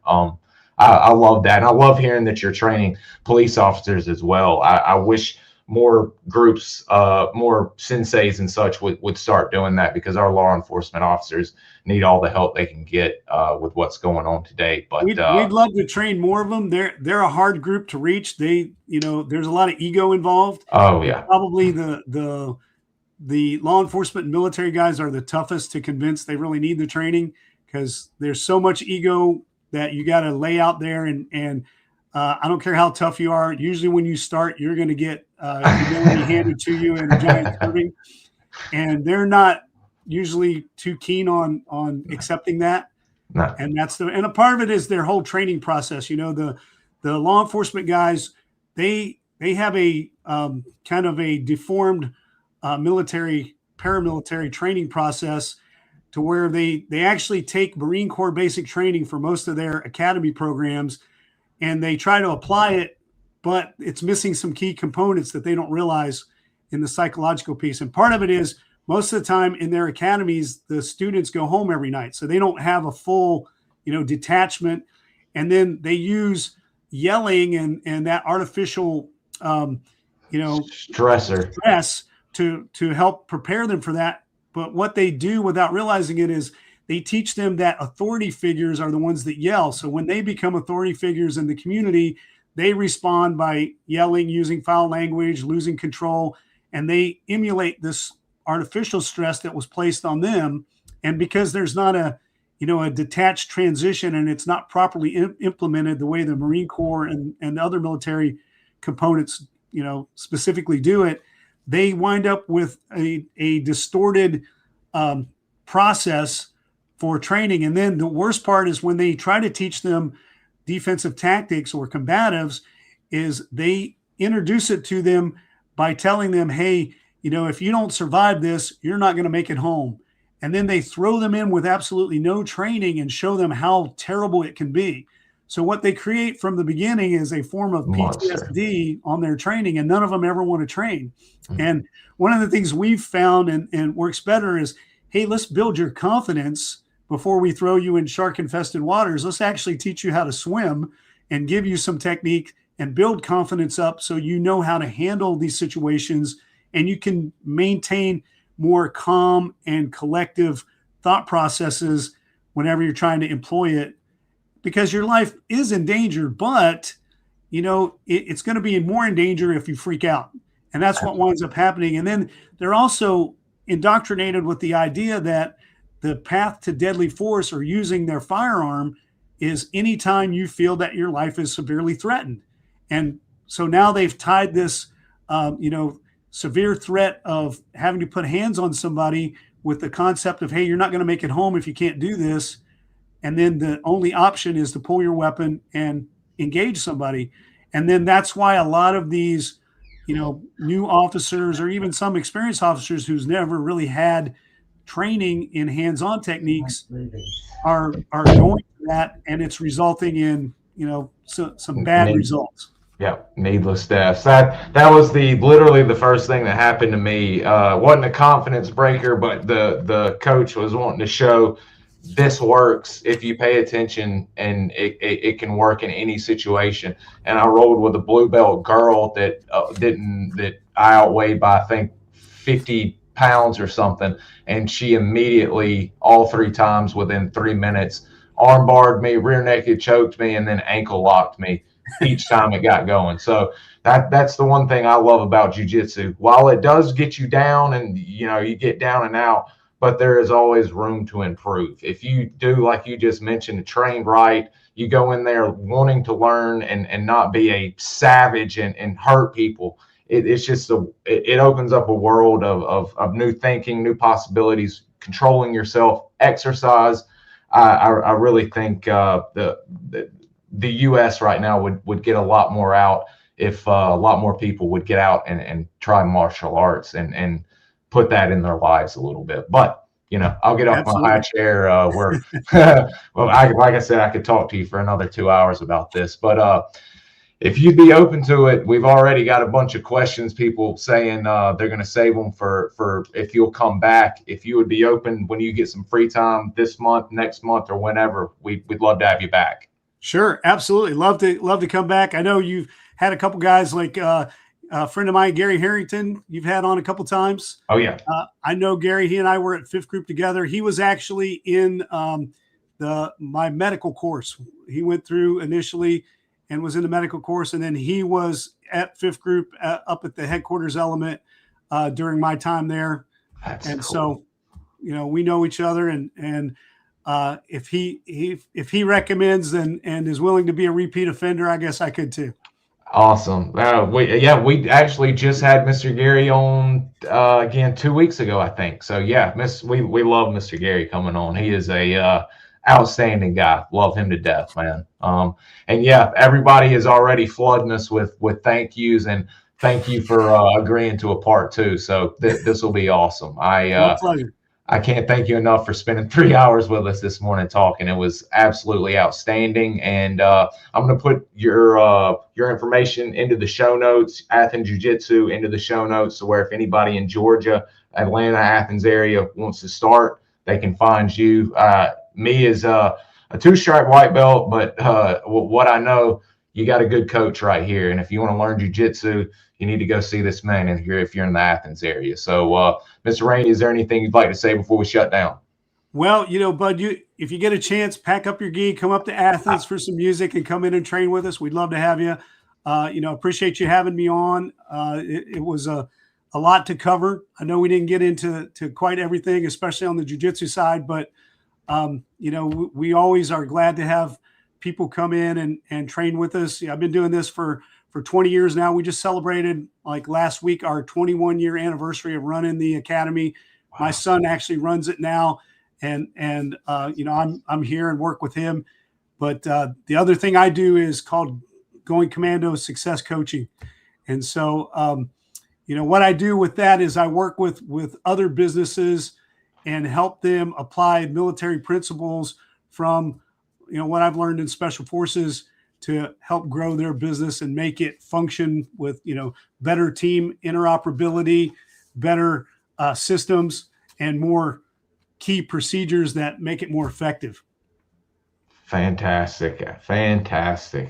Well, We'll have plenty of time to get into some of the jiu-jitsu again in part 2, and there are some other areas that we did not talk about that you visited that we can discuss in part 2, because I did have a few notes on Kenya and a few other places you visited. So we'll definitely get into some more. So I'll stay in touch with you. I know you're quite busy, so I'll just stay in touch with you, see when your schedule opens up, and we'll just go from there then. So sounds good.